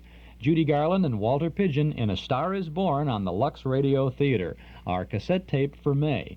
Also this month we have a May National Radio Month special. It's a vacation family pack. A set of 3 cassette tapes for only $13. You get a half dozen good old radio shows. Dragnet, Gunsmoke, The Eddie Cantor Show with Burns and Allen, The Mysterious Traveler, and a pair of radio milestones. Amos and Andy's 10,000th broadcast, Charlie McCarthy's last show for Chase and Sanborn. 3 full hours of the very best of good old radio. Our vacation family pack. A set of 3 cassette tapes, only $13 from the Hall Closet, Box 421, Morton Grove 60053. Available during May, National Radio Month, from the Hall Closet or at any office of Northwest Federal Savings or at our Metro Golden Memory Shop. If you'd like our 3 cassette family pack plus the regular May tape, A Star is Born with Judy Garland, then send $18 to the Hall Closet, Box 421, Morton Grove 60053. It'll be sunny and quite warm today with a high in the mid to upper 80s, but lower near the lake. Tonight, fair and mild, low in the middle 60s. On Friday, mostly sunny, very warm, high near 90 tomorrow. It's 73 degrees at Midway, 74 at O'Hare, 66 downtown. Humidity 68%. The wind is southeast at 9 miles per hour. It's 8:24. This is Chuck Shaden in the Hall Closet on WXFM 106 on your FM dial.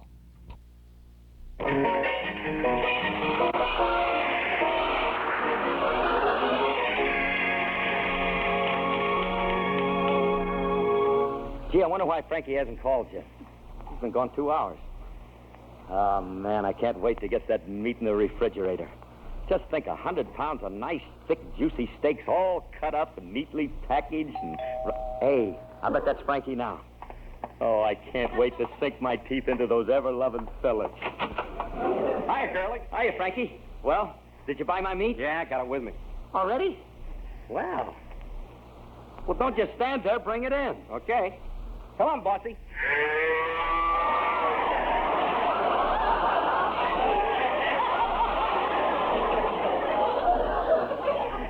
Frankie, what have you got there? Your meat.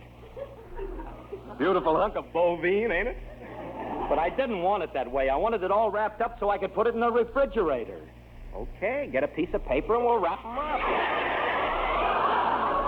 Frankie, I thought we were going to have it butchered and all cut up. Oh, this guy's just a rancher. He doesn't butcher it.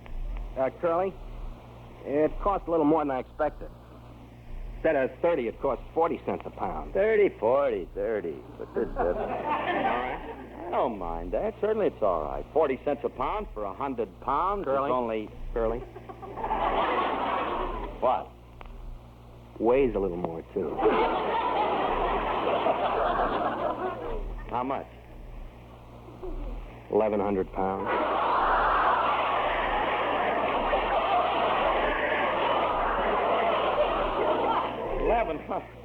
Remley, why do you do these things to me? I never done nothing to you. I never kicked your grandmother. I never did nothing to you. What are you getting excited about? Oh, What are you getting excited about?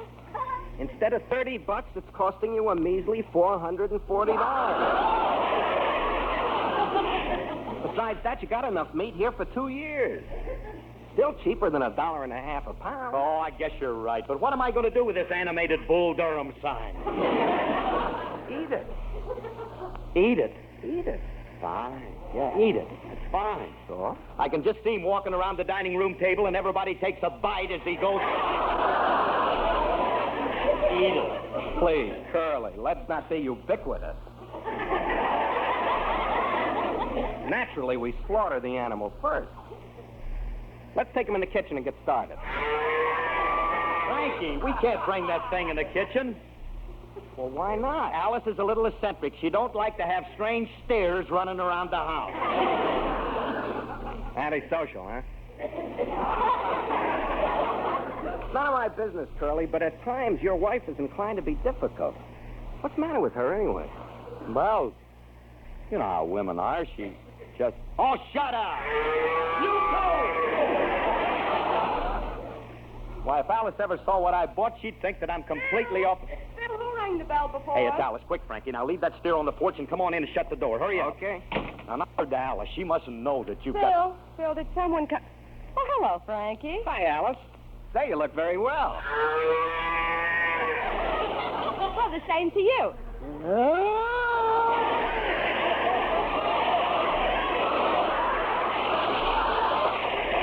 What kind of a greeting is that? Frankie, who's that stomping out on our porch, Phil? Who? Oh, that's, honey, it's my lady harpist. Well, what is she wearing, army shoes? What is she doing out on the porch? Who brought her over? Your wife's a nosy little blonde, ain't she? Quiet, will you? Keep quiet a minute. Alice, listen to me. Now, the lady harpist came over to rehearse, and, well, she didn't want to disturb us, so she's practicing outside. Well, I must admit she's playing it much better this week. Bill Harris, I'm going to see who's out on that porch myself. Alice, I wouldn't go out there for... I'm going to see... Oh, for heaven's sake. Oh, Something wrong, Alice? Oh, Phil Harris, what is that horrible monster you've got out there? Oh. Huh? Oh, honey, it's just a steer. What? I bought it to save money on meat. Look, now this way it only costs 40 cents a pound, and we'll have enough meat for 2 years. Yeah, come on, Curly. Let's take it in the kitchen, cut it up into steaks, and put it in the refrigerator. No, wait a minute. If you take that thing into my kitchen, if you want it slaughtered, take it over to the butcher. Okay, we'll take it over to the market. Come on, Curly. All right. Hey, come on. Hey, Remley. How are we going to get him over there? Same way I brought him over to your house. Hey, taxi!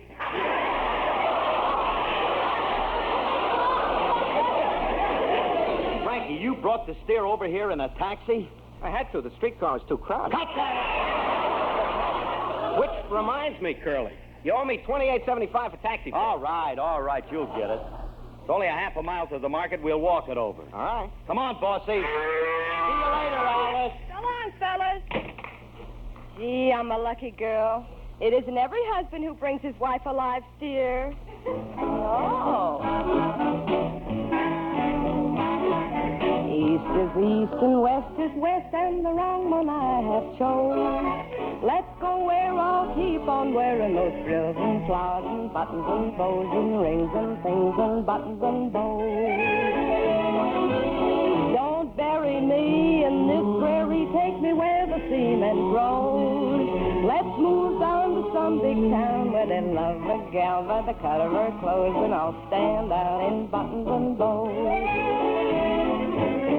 We'll love you in buckskin or skirts that you've homespun. Oh, but I'll love you longer, stronger, where your friends don't tote a gun. My bones denounce the buckboard bounce, and the cactus hurts my toes. Let that moose wig out, keep using those silks and satins and linen that shows, and I'm all yours in buttons and bows.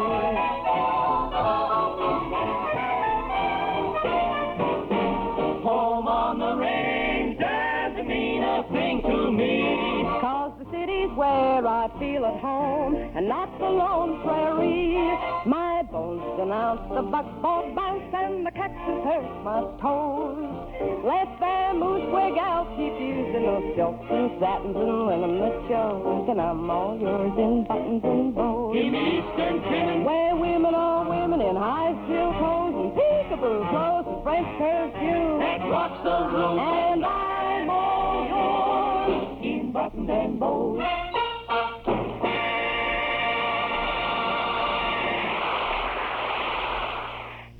The catch is in, so set your sails for Charlie's Cove, the all-new seafood carry-out specialist at 5528 South LaGrange Road in Countryside. What's your favorite from the world of seafoods? Shrimp, scallops, frog legs, perch? Choose your favorite, then order by the dinner or by the pound. If undecided, try the Fisherman's Platter and enjoy all 7 varieties. All the seafood at Charlie's Cove is something special, prepared on the premises using only the freshest of ingredients. Choose Charlie's Cove seafood for family dinners or festive parties. Bulk orders a specialty. Come in and meet Charlie Trohigh in person. He spent 23 years in the fish business. You'll appreciate the delicious food and fast, friendly service at Charlie's Cove, 5528 South LaGrange Road in Countryside. Docking hours are Tuesday through Saturday, 11 a.m. till 8 p.m. For carry-out orders, call 354-4557. 354-4557. That's Charlie's Cove at 354-4557.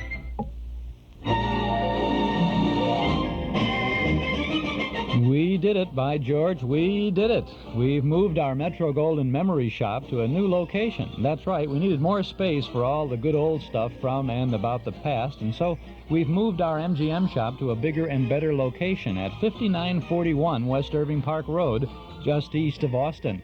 It's our all-new good old Metro Golden Memory Shop, and when you pay us a visit, you'll find some memory-jogging things to take you back for a nostalgic trip to the good old days of not so long ago. You'll find good new stuff and good old stuff. Tapes, records, books, magazines, cards, gifts, games, and novelties. You'll have a good time remembering Riverview, Saturday afternoon at the movies, rainy days in Monopoly, the big band era, the golden age of radio. Metro Golden Memories now open at our new location, 5941 West Irving Park Road, just east of Austin. Come in and browse for a while. Our MGM shop is now open 7 days a week, Monday through Friday from 11 a.m. to 5:30 p.m., Saturday from 10 a.m. to 7:30 p.m., and from noon to 5 every Sunday afternoon. Metro Golden Memories, a nice place to visit in our bigger and better new location at 5941 West Irving Park Road, 10 blocks west of Northwest Federal, just east of Austin. Metro Golden Memories, the MGM shop. It's 73 degrees at Midway Airport, 74 at O'Hare, and 66 degrees downtown. We're heading for a high in the mid to upper 80s today, but lower near the lake. 26 minutes now before 9 o'clock. This is Chuck Shaden opening our hall closet every day, Monday through Friday on WXFM 106 on your FM dial.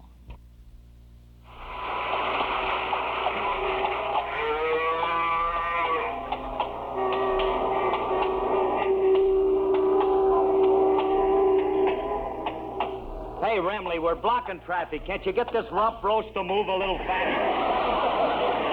Maybe if you got off and pushed it, it'd help. Hey, Curly, look, we're at the market already. Already, he says. Already. It's taken us 2 hours to go a half a mile. Now, let's get off and take him over to the meat market. I hope nobody sees us with this Hi, thing. Mr. Harris. Uh-oh. Hello, Julius. Hi, kid. Good to see you, Mr. Remley. You too, Mrs. Remley.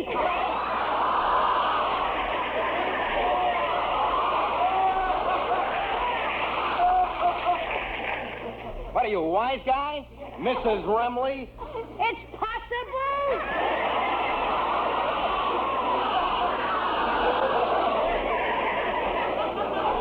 I've seen you out with stranger-looking things in there.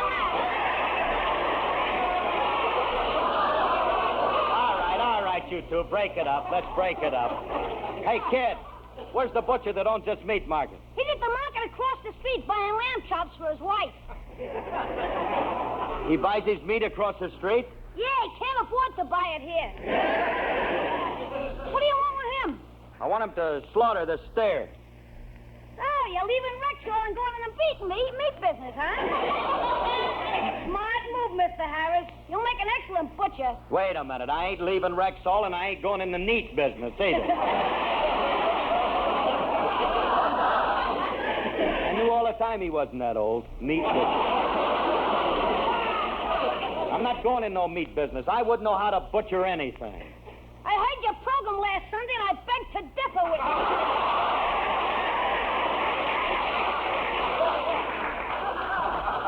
Anyway, the butcher can't slaughter it for you. You gotta have that done by the packing company downtown. Downtown? How are we going to get him downtown? I'll rent you my delivery truck. All it'll cost you is $20. $20? Hey, Remley, this thing is adding up. Well, we got to have the truck. Here's your 20, kid. Hey, he's actually got the dough. You must have got your allowance from Miss FAYE. Yeah, I did get no allowance from Miss FAYE. And don't worry, there's plenty more where that came from. So long, kid. Wait a minute. There's something stamped on this money. There is? What does it say? This $20 bill was stolen from the purse of Alice FAYE.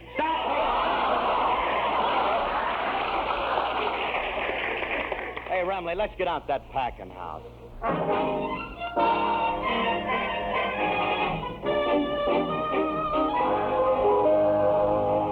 We don't don't slaughter cattle for individuals as a rule, Mr. Harris, but I guess we can accommodate you this time. Oh, gee. Thanks, mister. I'll take the steer. Gee. Kind of hate to see him go. I've become sort of attached to him. Stop slobbering.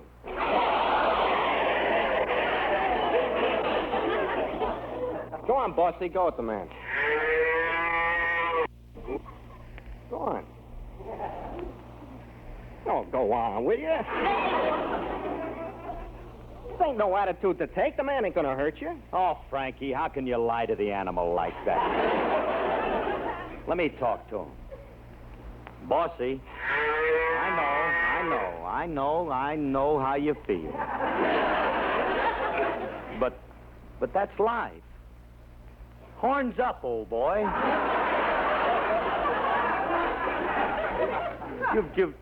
You've just got to face these things and be brave. Mr. Harris, are you related to this steer?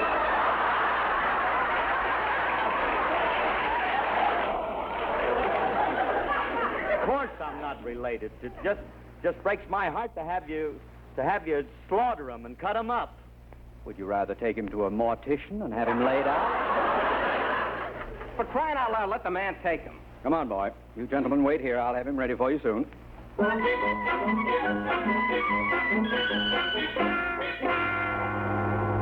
Mr. Harris, your steer has been slaughtered and cleaned. That will be $55, please. $55? But Oh, well, I guess it's worth it. I still have 1,100 pounds of prime beef. Not exactly. You realize in slaughtering there's a little waste. Oh, sure, of course. Certainly. I expected that. What does it weigh now? 600 pounds. But it weighed 1,100. What happened to the rest of it? Well, in cleaning, there's a shrinkage. What did you use, a cheap dry cleaning fluid? This thing is now costing me 80 cents a pound. Oh, wait. That's still less than $1.50, Curly. We'll take our meat, mister. Like this? Don't you want it dressed?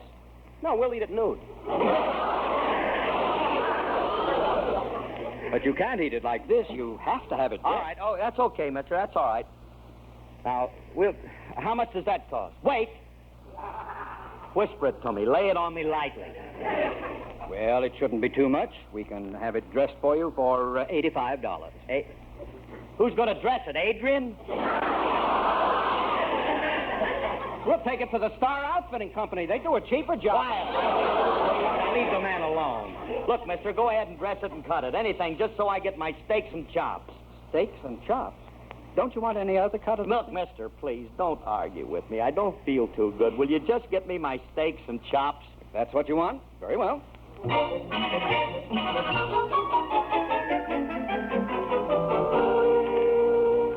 Well, Mr. Harris, your steaks and chops are all cut and packaged for you. Thank goodness. Come on, Frankie. Let's get the 600 pounds on the truck before we... Right. Mister, we do have 600 pounds, don't we? Not exactly. How much?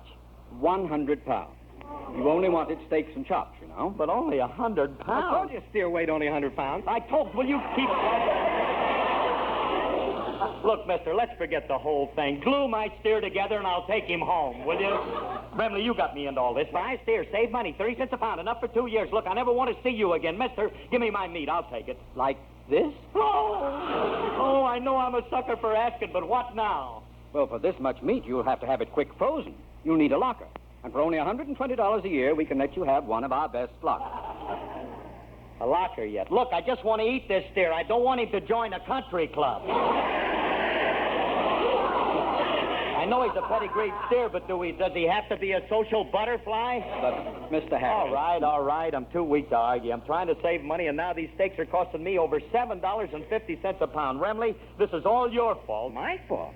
I can't help it if you pay black market prices for me. You know something? If I wasn't sick, I'd punch you right in the nose. It's guys like you that cause inflation. You At a brought time the like steak. this, it's up to You every brought a citizen. steer in my Try to house. keep the You added country on an something even all over. keel. I You need have the meat nerve like I to need come a into hold this of him. guy What are you and trying to say, tell me?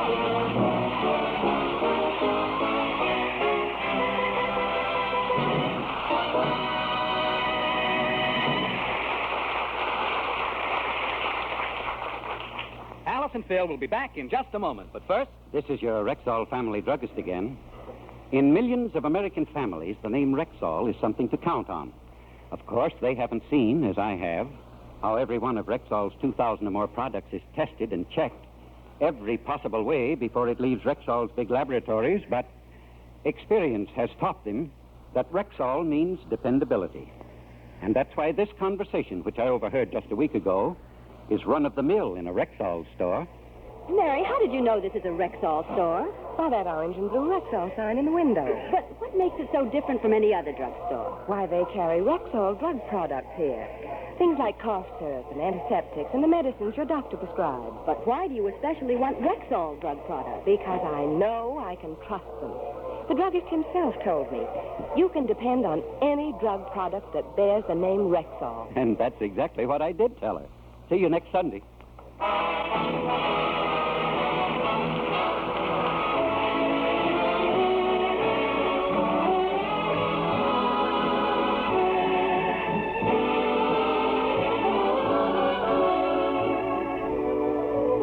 Oh, my poor head. I'm so sick. Now, take it easy, honey. He'll be all right, won't he, Doctor? yes, he just suffered a shock to his nervous system, resulting in a slight case of high blood pressure. All he needs is rest, fresh air, and lots of nourishment. Nourishment? Well, cost me a fortune, but at least it wasn't wasted. I got 100 pounds of meat to help build me up. Mr. Harris, one other thing. Yes. No meat for 6 months.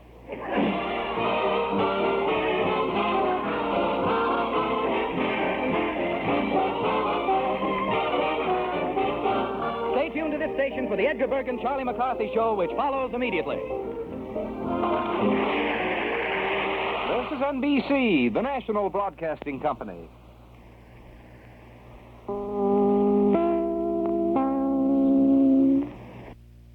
That's Phil and Alice, and of course, Elliot Lewis, says Frankie Remley. Good broadcast, lots of fun, from October 24th of 1948. This is Chuck Shaden. Tell you about tomorrow, right after these messages. It'll be sunny and quite warm today with a high in the mid to upper 80s, but lower near the lake. Tonight, fair and mild, low in the middle 60s. On Friday, mostly sunny, very warm, a high near 90 tomorrow. At 8:45, it's 73 degrees at Midway Airport, 74 at O'Hare, 66 downtown. The relative humidity is 68%, and the wind is from the southeast at 9 miles per hour.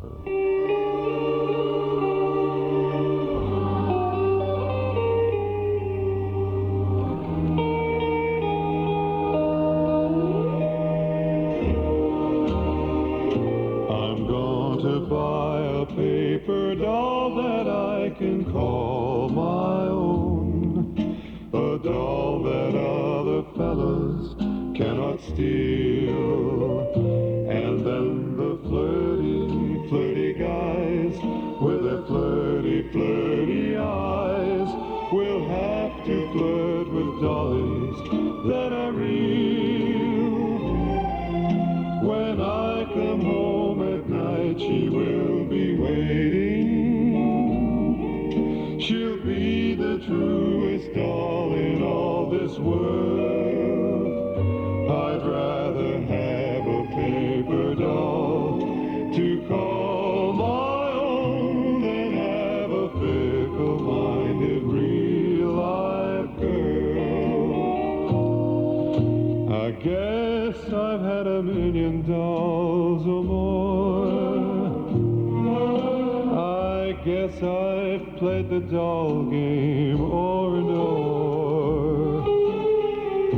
I'm through with all of them. I'll never fall again, 'cause this is what I'm gonna do. I'm gonna buy a paper doll that I can call my own.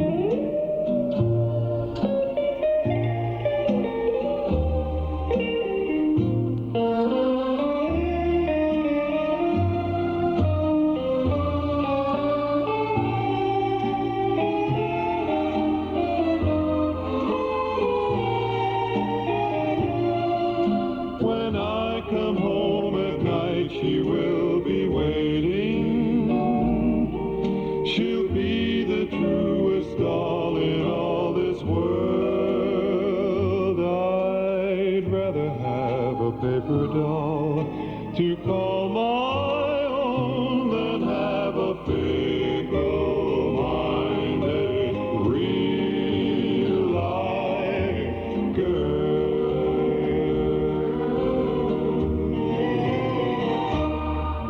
And now it's time for My Favorite Soap Opera, brought to you by My Favorite Soap Opera in Evanston. As we left our heroine Eloise, she just received a strange letter in the mail. What could this be? Dare I look?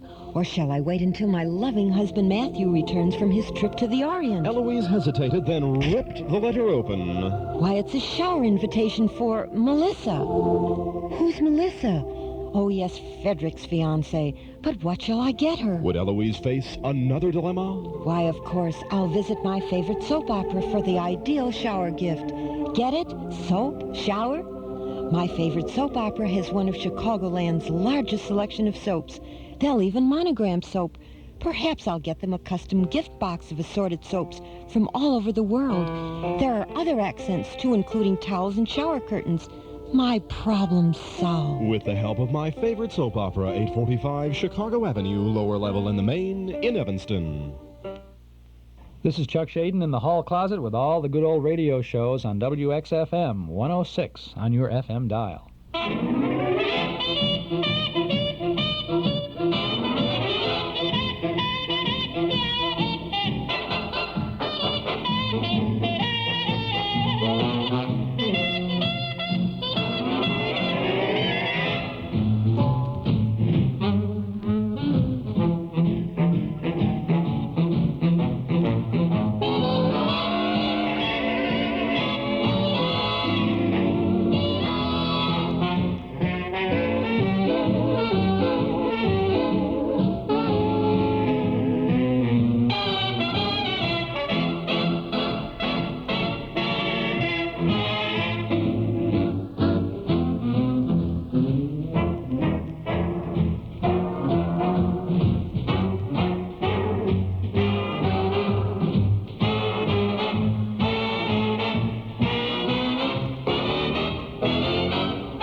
I got a gal in Kalamazoo.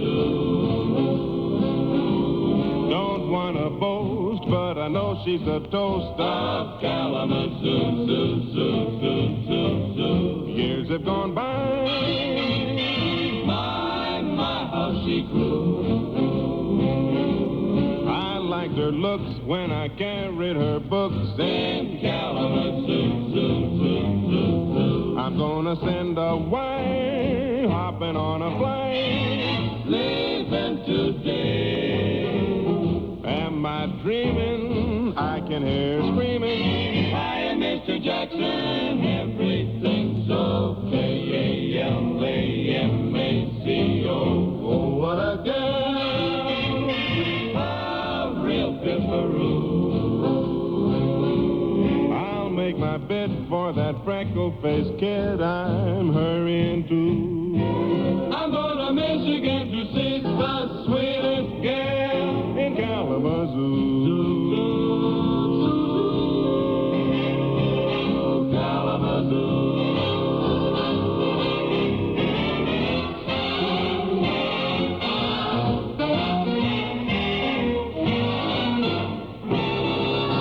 K-A-L-A-M-A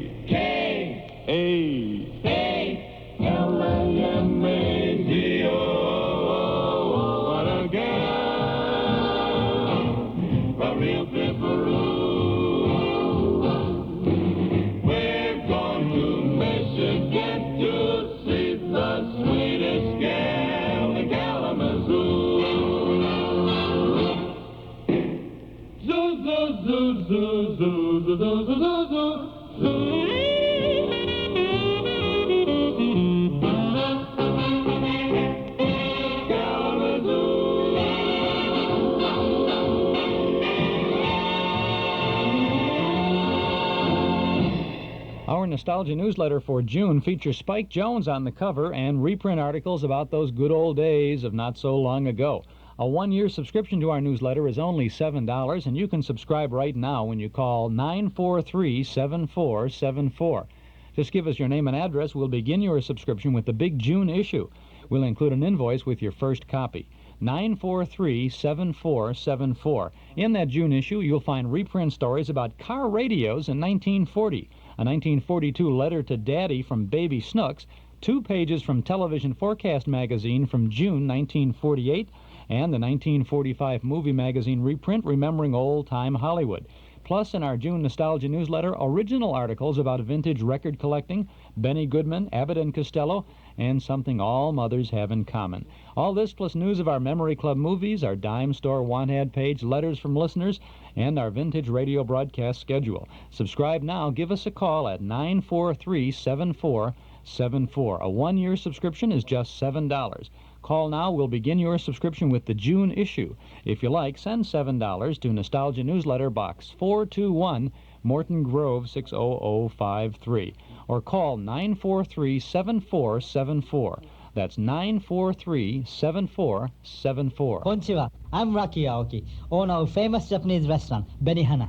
You are invited to join us at the Great Gourmet Food Festival. Taste the food that has made Benihana and other famous restaurants great. All at the Great Gourmet Food Festival, McCormick Place, 4th of July weekend. Get the special discount on tickets now at all participating restaurants or call 266-7454. But shh, we don't want other restaurants to become as famous Americans as Benihana. Lakefront temperature 66 degrees, at O'Hare Field 74, Midway 73. 6.5 minutes now before 9 o'clock.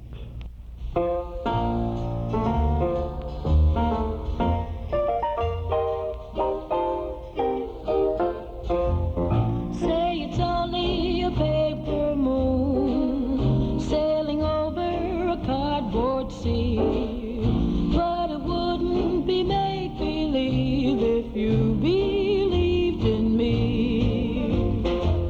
Yes, it's only a canvas sky hanging over a muslin tree, but it wouldn't be make-believe if you believed in me. Without your love, it's a honky-tonk parade. Without your love, it's a melody played in a penny arcade. It's a Barnum and Bailey world, just as phony as it can be. But it wouldn't be make-believe if you believed in me. Say it's only a paper moon sailing over a cardboard sea, but it wouldn't be make-believe if you believed in me. Yes, it's only a canvas sky hanging over a muslin tree, but it wouldn't be make-believe if you believed in me. Without your love, It's a honky-tonk parade. Without your love, it's a melody played in a penny arcade. it's a Barnum and Bailey world, just as phony as it can be. But it wouldn't be make-believe if you believed in me. It's phony, it's plain to see how happy I would be if you believed in me. It was so nice of you to let me share a taxi to the airport. Not at all. Munich is so pretty. How long have you been traveling in Germany? 22 days. They have this wonderful fare on Lufthansa. You save almost half the regular economy fare, but you have to make your reservations 45 days in advance, and you have to stay between 22 and 45 days. Yes, I know. It's called the Ajax fare. The Apex. Oh, are you traveling on it too? No, dear lady. I'm the Red Baron of Lufthansa German Airlines. Oh, isn't that nice? I once knew a woman in Pittsburgh, that's where I'm from, Pittsburgh, who thought she was Marie Antoinette, but she got over it. Are you on any medication? No. I really am the Red Baron of Lufthansa German Airlines. Oh, she thought she was really Marie Antoinette, too. As a matter of fact, she convinced the woman next door that she was Cardinal Richelieu, and I understand they're starting their own country. Fly with the Baron, he knows how to travel. Most automobiles shortchange you somewhere in comfort or performance, style, service, or selection. If you feel it's important to get what you pay for, then visit Mack Cadillac at 303 West Rand Road in Mount Prospect. Mack Cadillac, where quality and economy are combined. The Cadillac Seville, for example, yours for under $11,000 complete. Mack Cadillac has acres of Cadillacs on display. 303 West Rand Road in Mount Prospect. You're sure to get just the right color, model, and all of the options you're looking for. So why wait for months when Mack has what you're looking for today? Financing and insurance are available too. Remember, where you buy can make all the difference. And find out why at Mack Cadillac, 303 West Rand Road in Mount Prospect.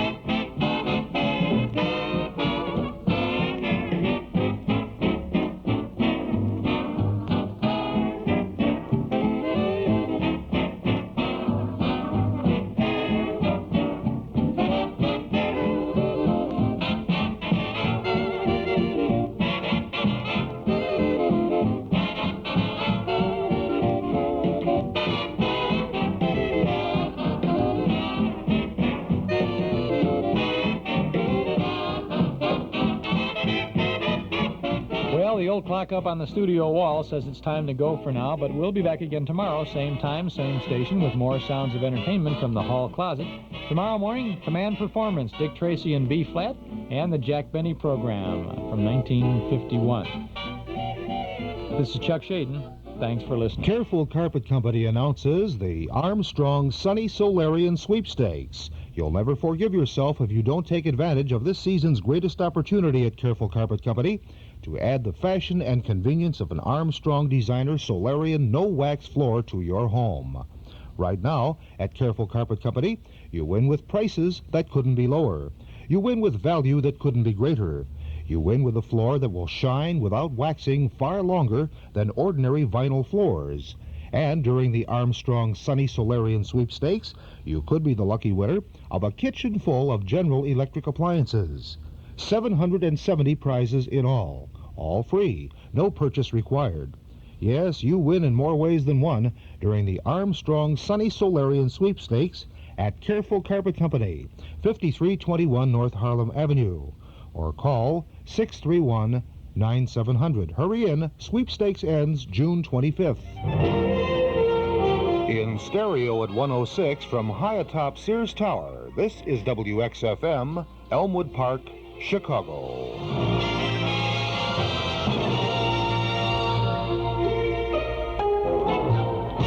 73 degrees at 9 o'clock. Let's find out what's happening in Oak Park, Illinois. And here's Cliff Johnson. Thank you, and good morning. You and Ron and the rest of the gang down at WXFM, if you pick up a copy of Newsweek, you'll see old Grandpa here on page 49 of Newsweek. Yesterday, at the travel agency, somebody came up to the counter and they held this up and said, Isn't that Mr. Johnson with all those Cubans down? Somebody said, yeah, I guess so. Well, it is.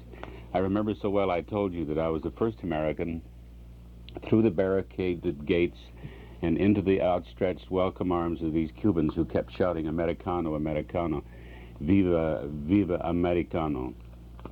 And it says a U.S. tourist in Havana. This was really written very well, and I probably left out some of the things that I couldn't put all together. When we left for Cuba, the bomb threats that we had in New Orleans were frequent, you know, for the 24-hour period. And also at departure, we were delayed while they searched the ship for bombs. And following the bombing of the Mackey Airlines yesterday by allegedly the bombing was done by Cuban nationalists who hate Castro, we all were a little frightened. But standing in the front line of a mass of demonstrators at New Orleans when we went to get on the boat was Juanita, Fidel Castro's sister. And as we neared Havana 2 days later, when you read the article in Newsweek, I think this is the best written article I've seen, although Jim Gallagher of the Chicago Tribune, I thought, did a pretty good piece, and I understand they're going to have a Sunday layout coming up in June. And the Oak Leaves and the World, the two papers out here, will be doing a spread. All my pictures that I took on the trip, plus the visit to Ernest Hemingway's beautiful home in Cuba, will be there. But I had forgotten the incident. As we were getting closer to Havana, a Cuban gunboat stopped right in front of us, and we, in front of this big cruiser, Daphne.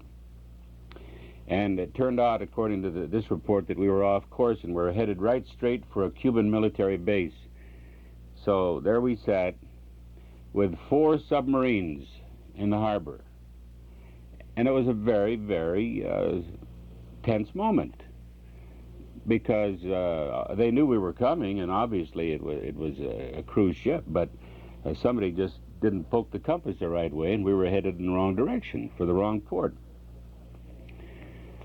But through it all, Father Earl Hines and Dizzy Gillespie and Stan Getz picked up their horns and played, and everything went along pretty well. I remember standing only a short distance from the husband and wife and the reporter for Newsweek who took this picture of me in Newsweek was nearby, and I heard this too as we got very close to the Cuba skyline, and it was kind of a misty type day, and it wasn't raining, but it was not foggy. It was just kind of an unclear day, and she said, "Why, it looks like Miami Beach." And her husband looked around and he says, "You see any missiles?" Well, at a moment where things were very tense, people somehow have a tendency to shake it off with a feeling of humor. But there it is. If you want to read I think, a very candid and colorful article, Newsweek, page 49. I'll save this for my grandchildren. First American in Cuba into the crowd. It was some kind of a moment. For those of you who didn't know, when we got off the boat, there were, I'd say 5,000 or 6,000 people lined up, just a mass of humanity on top of an 8-foot wall. But there were barricades between us and, of course, a Cuban officer every 10 feet paced off. And I was the second in line coming through customs, and they just stamped our passport and says, "Go," because it was obvious they were going to treat us well. And I motioned to one of the guards. I pointed to me, and then I pointed to the crowd, and, asking in sign language, "Can I go over there and shake hands with them?" And he gave me that doubtful look like, "Why do you want to do that? It's against the rules." And I said, "Okay." But then I walked down to another guard a little farther down, and I did it again. And he looked at the crowd, and by this time they were going, "Americano, Americano, viva, viva l'americano." And they were beckoning with open arms to all of us. And you can imagine that moment of compulsion on my part, having raised children and grandchildren and all, and those kids. I once again asked permission in sign language of the Cuban, "Can I go across?" And he pointed with a big grin and says, "Go." And I hopped over that barricade. There are those horses, wooden horses, and into the arms of those Cuban kids. And they pulled me clear up on the wall. You'll see the picture in Newsweek. And the emotions were really something. I cried. I couldn't help it. It was just that touching to think that in another world, in a communist world, that those political barriers cannot touch that feeling of people for people, that one-on-one feeling where, to heck with their way of life. I don't want any part of their communism, but you can't stop loving people are suppressed and have to stand in line and sweat out communism for 2 more, 3 generations or whatever. All of those things went through the reflections of my mind. And those beautiful children, those Cuban children are just, oh, they're so pretty. They're just gold. And anyway, it'll take me a long time to get over that. I will be doing an interview on WCFL's talk show. I think it's tonight or tomorrow night, and then CBS next week. So, but if I get those times, I'll let you know. Thank you, Oak Park Trust and Savings. I didn't see any big